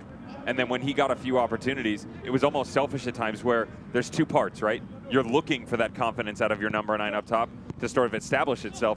But at the same point in time, his last chance, that near post strike, I mean, you could see him pulling that back he from only had 5 yards thought. away. Yep. Yeah, he was always going to try and go for the glory on near post. He's got 2 back post runners. So that's where conversation at halftime, settle things down, because that's not going to present itself for El Salvador. Yep. It's definitely not going to happen with Canada. The quality in general has to be much better if you want to receive the results for this squad that you've seen in the past. And I know it's really early, but you and I had this conversation, and I think it was blatantly obvious to anyone who watched the Mexico game last night. Is there anyone close to El Tri right now in the host? Because for me, I think that they're on a different planet, and if in a pinch, Tata Martino could roll out that 11 that we saw last night against the Dominican Republic and be competitive in most matches. Yes, 100%. I mean, that's a national team, right? Yeah. You look at the pedigree of those players and what they've been able to do so far in their careers, regardless of their ages, right? I mean, in the grand scheme of things for El Tri, they're babies. Yeah. And they're still trying to make their name. But, you know, when it comes to Tata, he's got the luxury of such a deep squad right now. You could make the argument that Costa Rica and USA could challenge them, of course. But it would be a game where it was 70-30 possession or something. Not with the performances that they put in yesterday so far. But that's the beauty of this tournament, right? You know, you go out, you put together your first one, a couple days rest, and then you go back at it again. Here's Experience. Jimmy Alexis overlapping. And Garcia was able to deny the delivery. It'll just be a deep throw in for Haiti.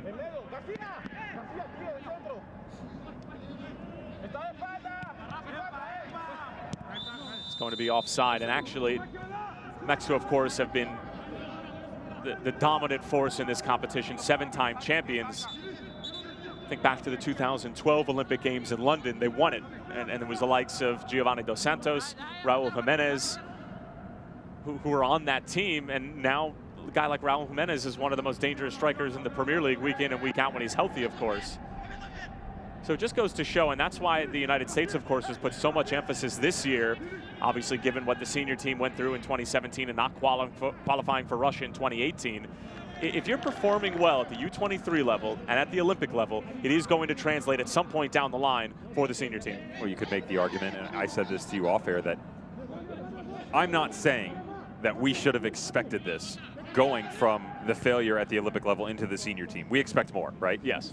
However, there was a little bit of writing on the wall. There was a massive gap in between where you had this huge amount of talent at such a young age. Yeah, Bradley, Altidore, all those guys. Well, and then you're talking about your veterans, right? Yes. And then everything in between just wasn't there. Yep. And that was the group that at that point in time was coming through the Olympic process and just couldn't get you over the line. Now, you would still expect the United States men's national team to be able to push themselves through that, of course, and I'm referencing the guys at that point in time that were at the Olympic level. Yeah. That didn't happen on either one of the fronts. Boatloads of frustration. You do see the talent, though, right? That's the most important thing. But I think that, the most frustrating thing for a team like the United States, and even for some of the larger teams that didn't qualify, I mean, Honduras was taking advantage of the fact that they didn't really have much of a challenger in Central America other than Costa Rica, of course, which is their biggest rival within that region, within the Concacaf region. But now with Nations League and all these countries like Haiti, when they have a full squad and full complement of players, it's not just becoming U.S., Costa Rica, Mexico anymore, like you talked about, or Honduras, whatever you want to call it. There's more teams that are coming into the fray, and Canada has to be worried about a team like Haiti. It's no longer just this switch off 3 or 4 horse party. It's no easy nights, as they say, right? Yeah. Here's Pinto. Substitute came on. Driving towards the byline, getting around Jerome. Squares it across. Haiti were claiming that it went out of play. The assistant referee was right there, and it looked like made the proper call. Nunez, a heavy touch, gets it right back. Palma weaving his way through. Much better from Luis Palma, sends it across. And how on earth did Obregon not get a touch to that? Pinto just runs into a wall that is Odolam Jerome. And that's what he was brought in for, not to make saves in between the sticks.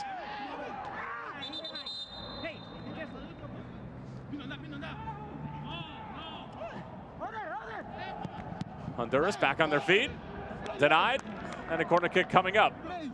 You gotta love the perseverance here though, right? Great ball across by Palma. Beautiful little move, quick little touch across. He sees Obregon in the middle, doesn't get on the end of it. Play comes all the way back around. Feels like maybe he has a shout for a pen. Doesn't sit there and make claim to it, gets right back up and goes after it.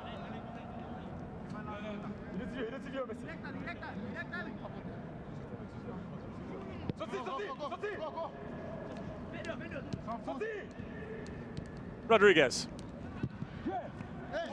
Decent looking ball, and it's flicked through a couple of different times. Looked like it was Jose Garcia who got the final touch. Obregon was in the mix as well.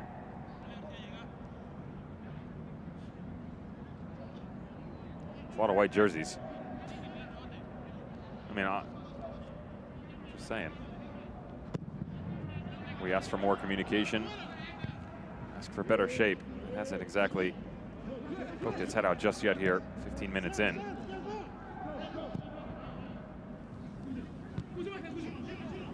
Eliadir Dolus, when he's gotten on the ball in the middle of the field, he's had a couple of 35, 40-yard balls that have been hit to perfection and allowed Haiti to at least create some space. And it'll go all the way back for Alain Jerome.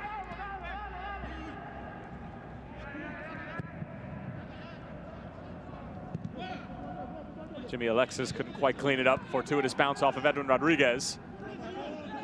Heavy touch from Sheila Varcheluz. Garcia bottled up.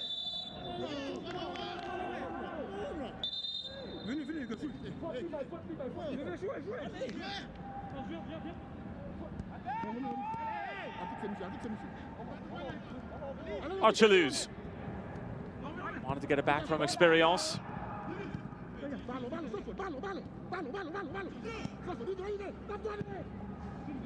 Oh, what a ball that is from Luis Palma. But Alain Jerome, credit to him, he's been ready any time that he's been asked to be the last line of defense, and the offside flag was up, but just barely. Have to love that from Palma, who's had a much better start to the second half. It's a heck of a ball, too. Look at the vision outside of the right foot, deep in his own half as well, Tyler. And you do like the fact that since they've rotated him into the middle, all the real estate that he's had to work with, dropping a bit more, asking for it, trying to play that distributor's cap.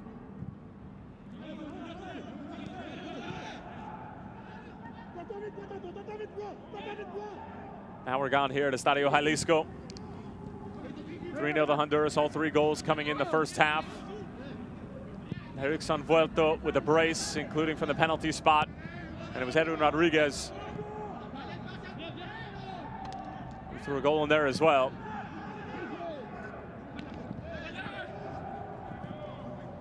Haiti trying to cook something up here. Varcheluz. Jimmy Alexis.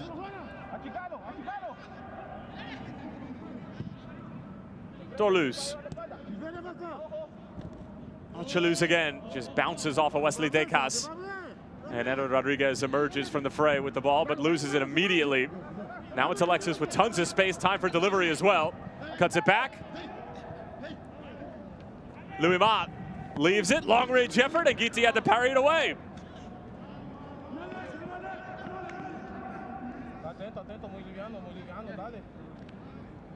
He's asking him to pick it up a little bit. This ball takes a wicked little shimmy coming out of the middle. Huh? There's Dolus. Just catches the ground and it knuckles on him.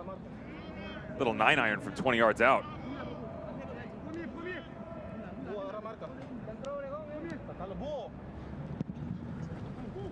Another good corner, whipped in at the back post, and that was an opportunity for Haiti to grab one. It was either Alexis or Frankie Dulis. Either one of them could have put that in the back of the net, and it looked like it was Dulis who couldn't quite steer it on frame. It's Dulis who does a really good job drifting off this back shoulder here. Both your sided backs getting involved. Dulis again, battling with Palma. Just lifts it towards the back post, but well played by Latour. Pretty well talked about, at least in the professional ranks of, you know, what an interesting journey. You and I were having a chat about it. You talk about climbing the ranks of the American soccer pyramid. We'll get to that in just a second.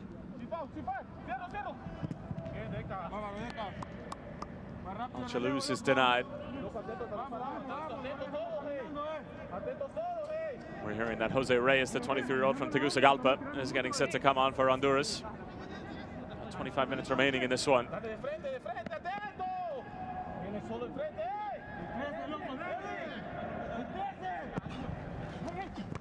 Another good delivery. Guiti punches it away.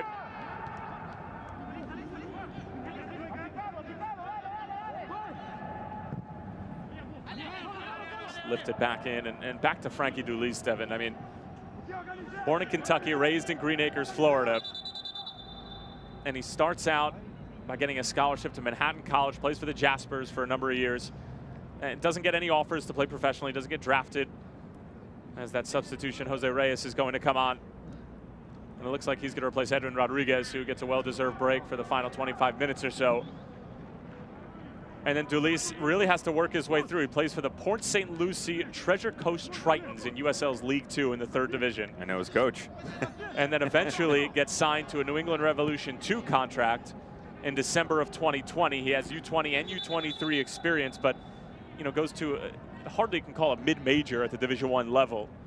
Has to earn his stripes and sing for his supper. And that's exactly what the implementation of the United Soccer League in implementing League 2, the 3rd Division, 2nd Division, and the Championship, and of course League 1, or League 2, 4th Division, excuse me, League 1 being the 3rd. That's exactly what it's supposed to look like, because it's giving guys opportunities who might fall through the cracks to be able to play, and then it's even better that Dulis gets the opportunity with the national team. I want to give you an idea. I was picking his college coaches at Manhattan. I was picking his brain about the overall process, Jordan Scott, and I just said, it's a weird pedigree where you've got a kid, the Haitian background, you talked about Lexington, grows up in South Florida, but how does he go from UCF to Manhattan to Portland? Sent across by Obregon. Muscled away by Dulis. And there was a tie into all of that, and there were a couple of kids coming out of the South Florida area, one of which Jacob Montes, who plays for the national champion Georgetown Hoyas. See if they'll be able to retain in a couple weeks' time. But goes to University of Central Florida. Scott Calabresi, good friend of Scott, said, great player. Things just didn't work out for him through the transfer portal, able to get his hands on him, and was so highly touted that after he signed his Revolution 2 contract, Revolution actually drafted him this year because his name became the talk of the town in terms of center back prospects. So the next thing you know, you're a player who's walking into a League 1 team, 3rd Division of the United States, and just like that, you've got the opportunity to gain yourself an MLS contract. Now, whether he goes into camp and is able to do so, that's a whole nother conversation. But, to force the hand of an MLS organization to take that pick, towards the latter portion of the second round, you kind of tilt your head and go, okay, maybe this kid's got something. And if we know anything, it's that Bruce Arena and the New England Revolution love their college soccer players. I mean, outside of the 3 designated players for New England, and that starting 11 that featured in the Eastern Conference Final against the Columbus Crew, 8 out of the 11 had played college soccer at some point. So, for all those who say that college soccer has no place in the American soccer game, I would point you directly to Bruce Arena's squad.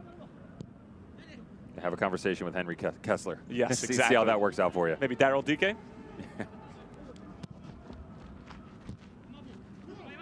Dike just recently named to the U.S. men's national team roster for their friendlies in March, and actually in about a week's time now. And Dike, who went on loan with Barnsley from Orlando City, just obviously during the offseason for Major League Soccer, and he's played so well that apparently the reports of a $10 million offer from a top 6 Premier League team that was turned down by Orlando City. And obviously somebody at Orlando City smart enough to know that that's just an opening offer for a championship striker trying to go into the Premier League. So we'll wait and see as Dike's stock just continues to rise. And he's not a meme stock, folks. He's the real deal.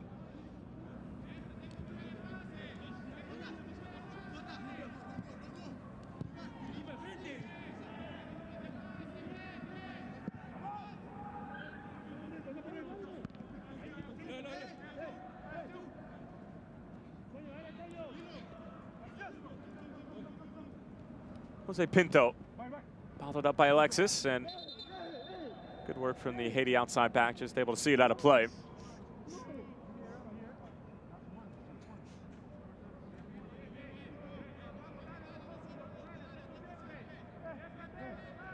Can't switch off even when the game hits a little bit of a lull, as you can tell with Some of the information veering off of the beaten path. 20 minutes to go for Honduras, Tyler. Jimmy Alexis going down. Still not what you're asking of them, right? If you're Fabian Coito, you cannot be happy with this performance in the second half. No, there was a 10-minute window at the start where, again, better stuff from Luis Palma, but you've also changed a lot of pieces and positionally rotated guys. By no means are you expecting the same result. You're definitely looking for something better. You sort of wonder, what's the conversation, you know, in the background with Canada and El Salvador? Obviously, they have to focus on their match. That's a rough little turn. The plant right there, and then coming back across. Doing battle with Jose Pinto. Friendly little knock at the end. Was polite.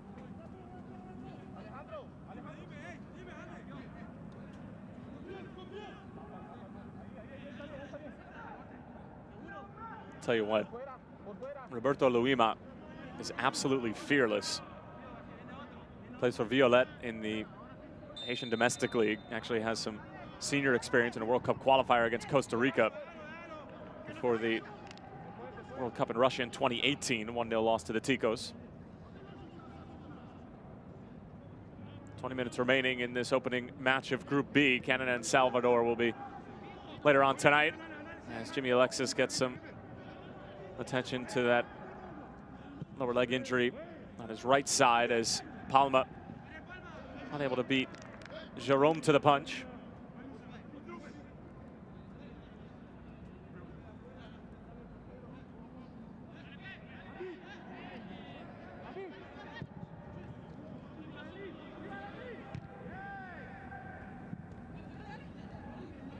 Reyes bringing it down. Here's Clairvaux. The aforementioned Luima. Good defending from Christopher Melendez.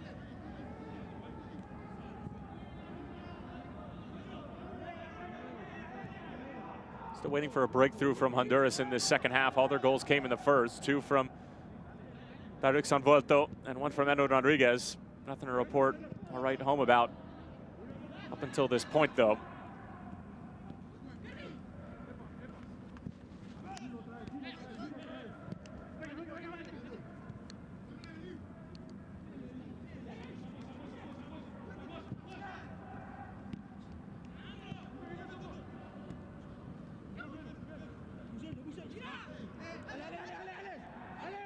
Reyes. Obregon onside. Obregon still with it. Muscled off by Latour. Still with the ball at his feet.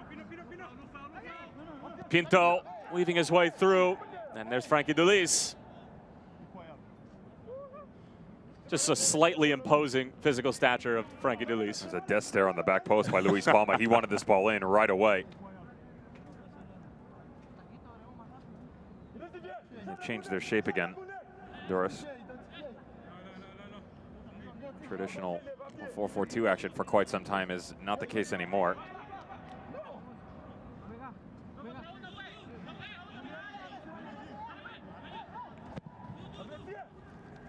In swinger, won by Obregon, but always sailing wide. And Honduras would have had a numerical advantage if they played the corner short. It looked like Haiti had only sent 1 defender over.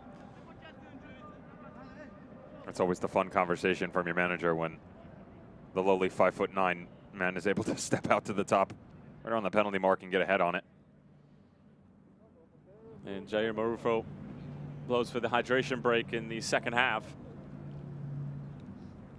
Not a ton that Haiti can do now except for hang on for dear life and limit the damage. Meanwhile, for Honduras, still trying to string some decent moves together. Maybe get their goal in the second half and get some confidence heading into their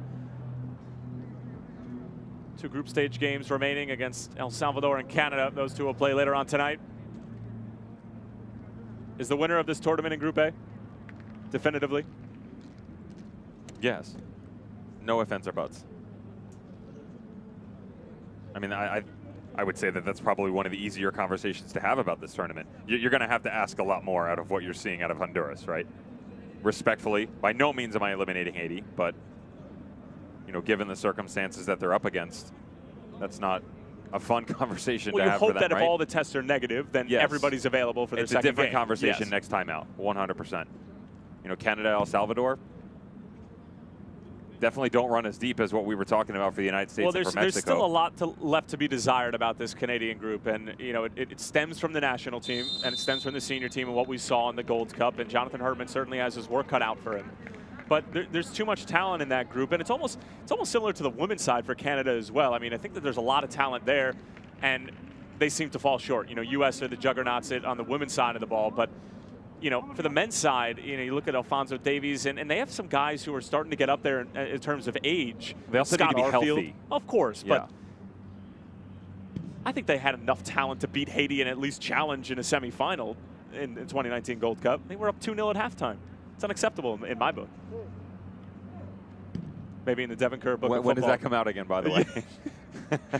Publisher's still waiting to get back to the me. Tyler Times bestseller list. Yes. Tyler Times.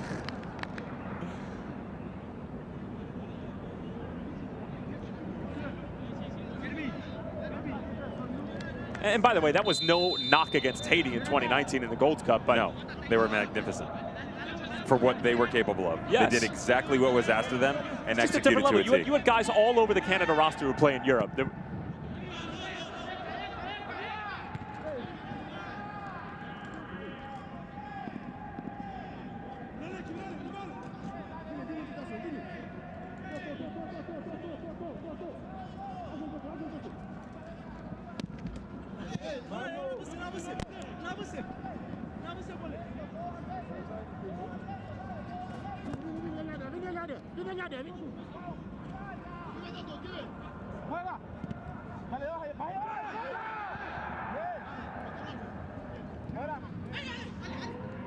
Reyes.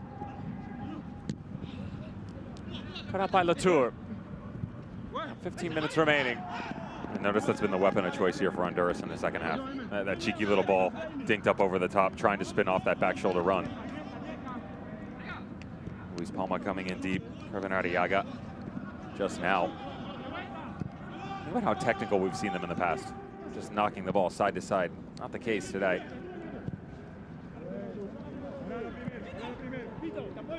Jose Pinto working on Jimmy Alexis. Good tracking back there from Elia de Dolus. He's been very solid for Haiti in the middle of the park, and I think that he's going to get some team fits moving forward in this competition. Just like to see the levels start to take shape when he does start to track back and win these balls.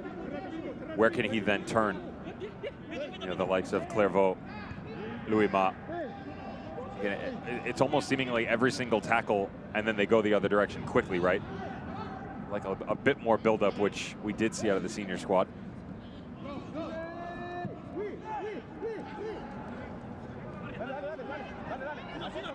Here's Louis Ma. Sent across, and well played by the Honduras back line. It was Daniel Maldonado, one of the first times that we've called his name tonight.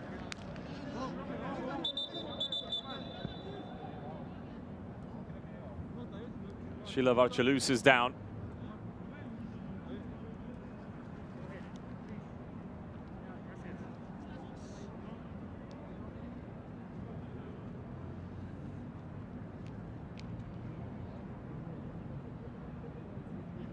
Leave a mark.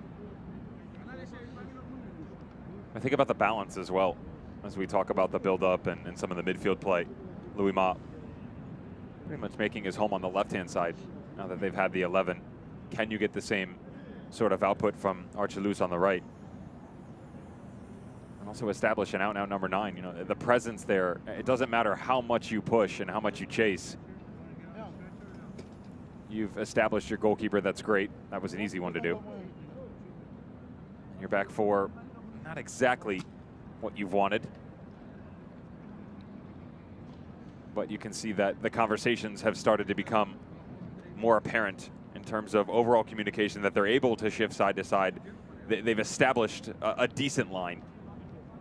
Well, I think that, you know, some of that has to do with the personnel that they had available today. Bicu Bisson is probably a guy who it would allow everybody in the middle of the field to take one more step further up. Maybe Dorlus can then be a bit more of a playmaker rather than a holding central midfielder and spraying balls and maybe breaking lines. I'm excited to see this Haiti team moving forward with a full complement.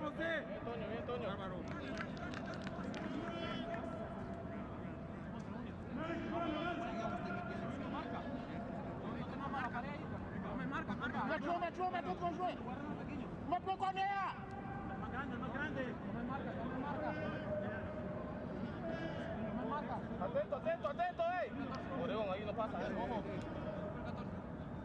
¡Arriba! ¡Arriba! ¡Arriba, arriba! Pasó, pasó, dale, dale, dale, dale, dale, ¡Arriba, arriba, arriba!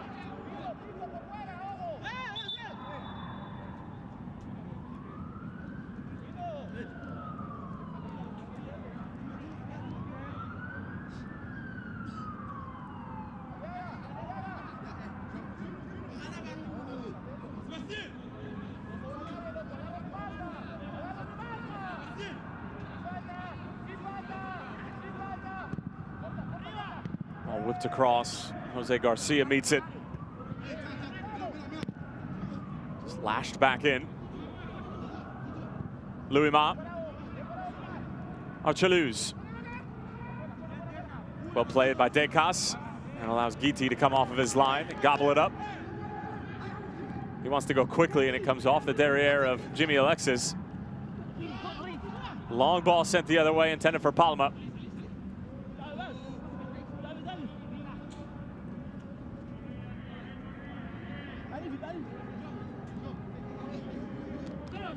Honduras senior team, couple of friendlies coming up against Belarus and Greece on March 24th and 28th respectively. Then they have the Concacaf Nations League semifinal against the United States. That'll be in June. We're getting closer and closer to World Cup qualifiers, Mr. Devin Kerr. I know that brings up some bad memories for United States fans, but for... They put themselves in the driver's seat, right? 6 out of the 8 so far. Final 2 spots looking to set themselves over the next couple of months until this fall when those final 8 will do battle.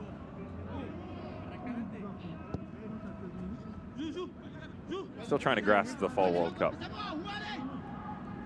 Throws me off. Doesn't sit well. Haiti will have some World Cup qualifiers starting relatively soon, actually. Against Belize, St. Lucia. As they're threatening here.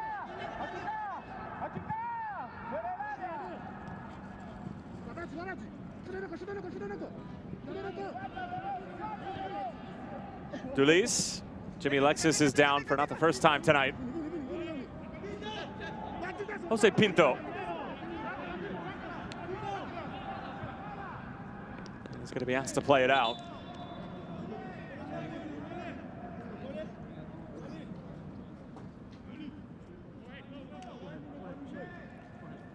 You talk about a long and grueling World Cup qualifying journey for the teams that don't automatically go into the main group. 3 teams will emerge from 6 groups. And then once you win and get to that point, and you're one of those 3 teams, and it's a 2-legged play-in of the group winners into the main World Cup qualifiers. You get all that? I just have it written down, I don't know. This has to be the same little turn that Jimmy Alexis had about 15 or 20 minutes ago down on the other end of the field.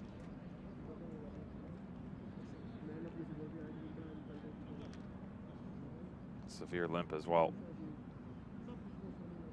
It's not like Haiti have had options on the bench to be able to give guys a bit of a rest if they do take a knock. He's had a busy day as well, chasing left and right.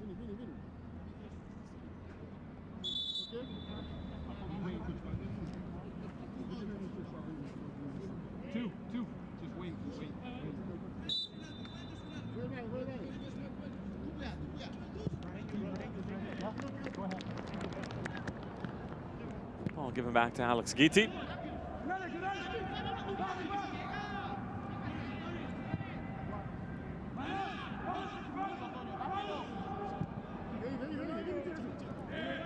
Decas.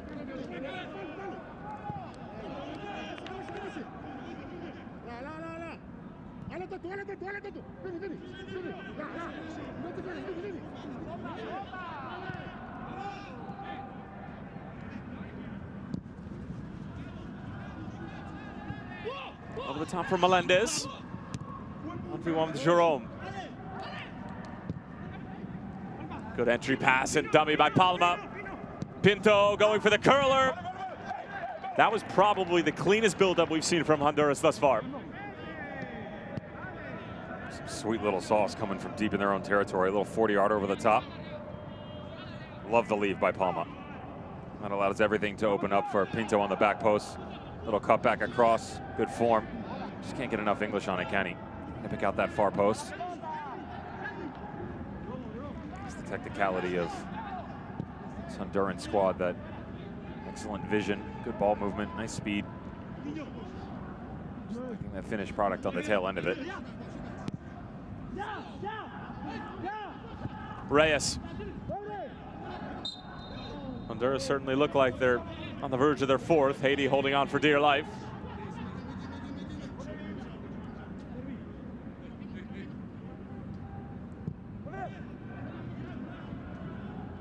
That boys up top have taken a beating today. Lucas Martinez going off. Pinto trying to send it back across.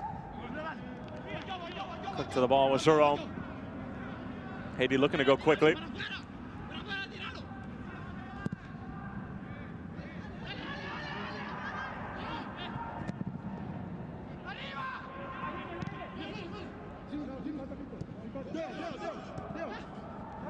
Dulis.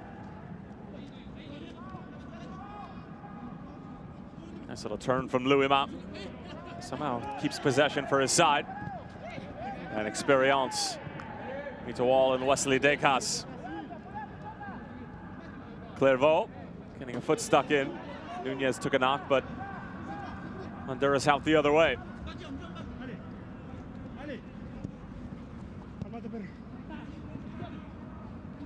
Melendez. Straight into the hands of Jerome.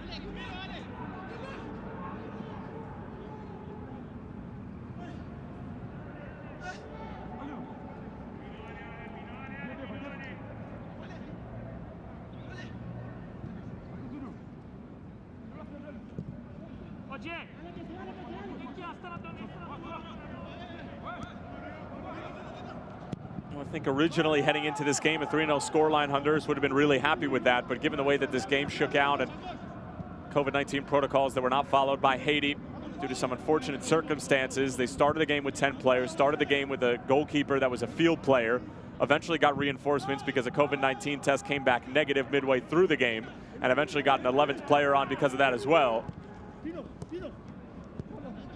Still a little disappointing for Fabian Coito, and a lot left to be desired. Sapped away by Frankie Dulis. Meanwhile, if you're Haiti, simply regroup, lick your wounds, and try to get 6 points against Canada and El Salvador, as this one is poked through, and Jerome denies Honduras of a fourth. Some terrific goalkeeping there.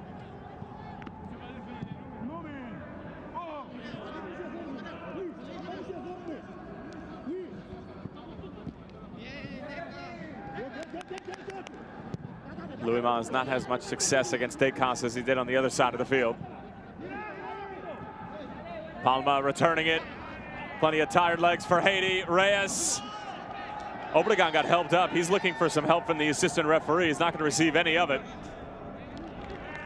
It's a different quality defender for Louis Mas, but this ball right over the top. This is a ridiculous side by Jerome.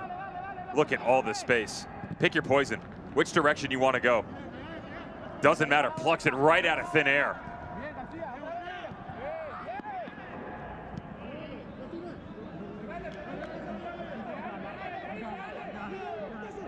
Here comes Luis Palma, still full of energy.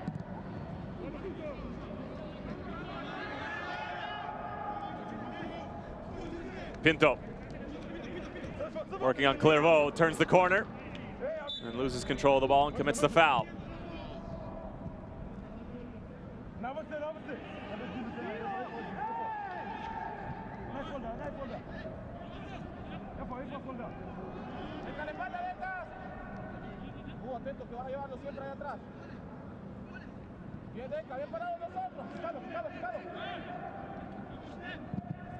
Long range effort.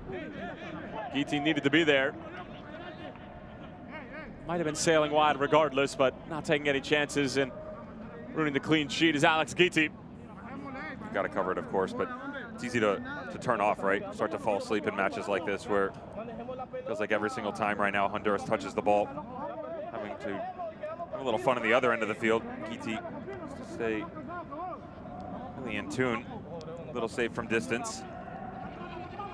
And keep the 0, right? Away by Melendez. Back for Experience. Just out of the reach of Archaluz, who's favoring that right leg. Pretty interesting how with Louis Ma, how much success he had on that left-hand side in the matchup with Melendez. How much more they try to utilize him on the right. And you talked about him in the 1v1 with De Costa. It's just not happening at all. And still continuing that course for some reason. Has been a valiant effort from this Haiti group. Quite literally went up against all the odds. Heading into this game, didn't have a moment really to warm up. Just more concerned about getting a team out onto the field, and it was a shorthanded one at that to start the game. They'll finish with 11 and finish with a proper goalkeeper, but Honduras, we always knew, was probably going to be the favorite heading into this group.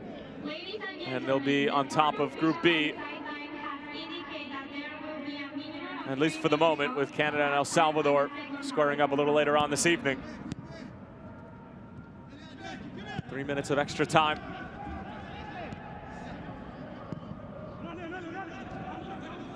At the end of the day, if you are Honduras, 3 points, 3 goals, and a clean sheet. Nothing to sneeze at. No, it does set a precedent, right? Regardless of performance. Now at the top looking down on everybody else. And El Salvador set to do battle in a few short moments. I think immediately you have to hit the reset button because about 72 hours from your next match day. That's how quickly things change. We were talking about that in the 70th minute or so, how regardless of what it looks like now, good or bad, an opportunity to change your fate. Rapid succession.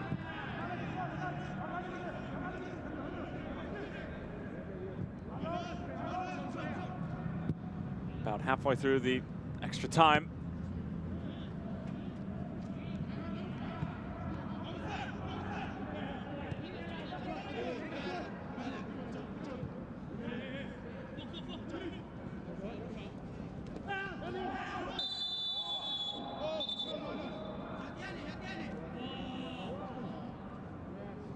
That's going to be a second yellow card for Jimmy Alexis, and that is not what you want to see if you're on the Haiti side of the ball. Alexis is by far one of the more experienced defenders, and he's going to have to miss the next game as well. A little late heading into the challenge against Palma. It couldn't really have gotten much worse for Haiti today, but it just did. And he'll exit the field with quite literally, Devin, 60 seconds left to play. And now you lose your outside back, or at least what he was today, for your next matchup against Canada on the 22nd, 6 o'clock.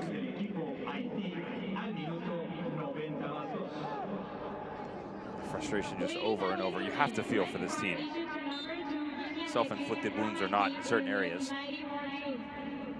But that wasn't the first challenge that we've seen out of him tonight, regardless of the first yellow he received. He threw his weight around quite a few times.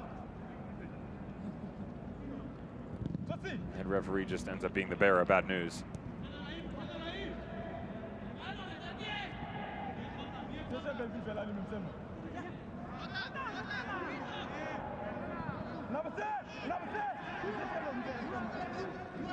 Look at the watch from Jair Marufo. That should be one of the last kicks of the day, of the night, and indeed it is. Honduras come away victors by a score of 3-0. They gather all 3 points in their opening match of Group B against the Haiti side that fought valiantly and were able to fend off Honduras for large stretches of the game. Honduras get all of their scoring done in the first half, and Haiti will have an uphill battle to climb against Canada and El Salvador if they do want to qualify for the semifinals and have any chance at qualifying for Tokyo this summer. Devin Kerr, your thoughts? I mean, we pretty much covered it all, right? It's frustration for Haiti. It's maybe not necessarily the complete performance by any means for Honduras, but they got the job done. Honduras gets the job done. They grab 3 points. You know, you go back to regen and recovery, and for Haiti, just find a way to find a center, right? Your zen, if you will, because this is not the way you wanted to start the tournament, but you can still finish the way that you want to. Honduras thank what fans were allowed into the stadium, what fans did travel to Estadio Jalisco in Guadalajara. Frustrating afternoon, evening for Haiti, to say the least. And we'll take a look at how it all unfolded here in Guadalajara. And we knew that coming into this game about 15, 20 minutes before, COVID-19 protocols were not exactly followed by Haiti. Therefore, they started the game with 10 players, one of which a goalkeeper who is not typically a goalkeeper. You can see from the inside-out jersey. And this is how things would get started for Honduras. And Vuelto say thank you very much. Again, goalkeeper, an opportunity to get to it. Does not happen. Loads of opportunity for Honduras in the first half, though. Luis Palma was really the first one.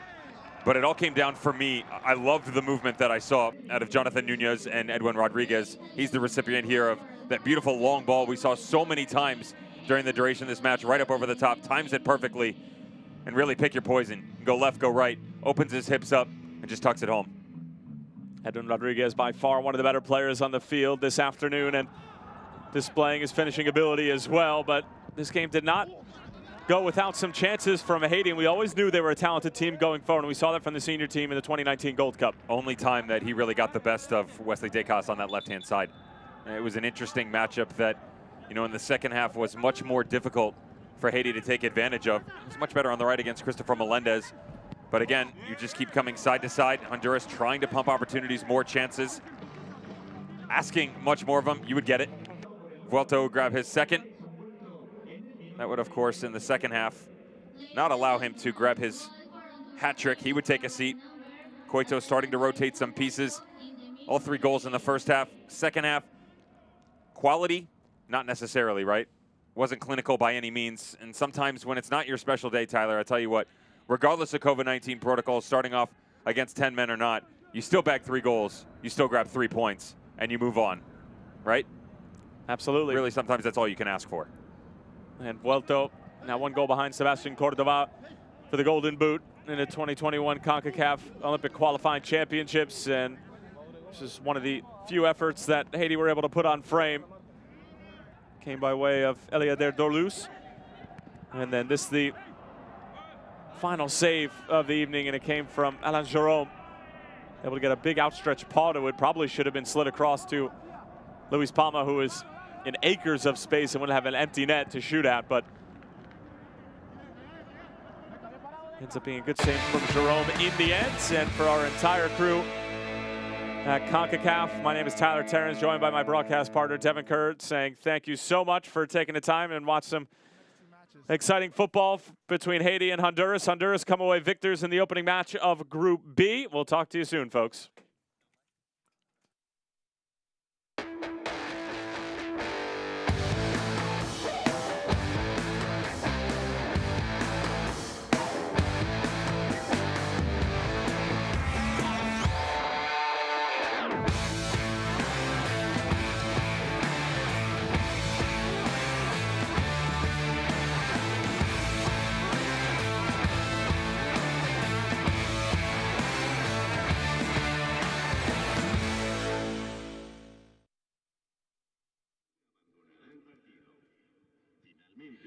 Si el partido se reinicia y si el comportamiento discriminatorio continúa o el partido no se puede reiniciar, el árbitro podrá abandonar el partido.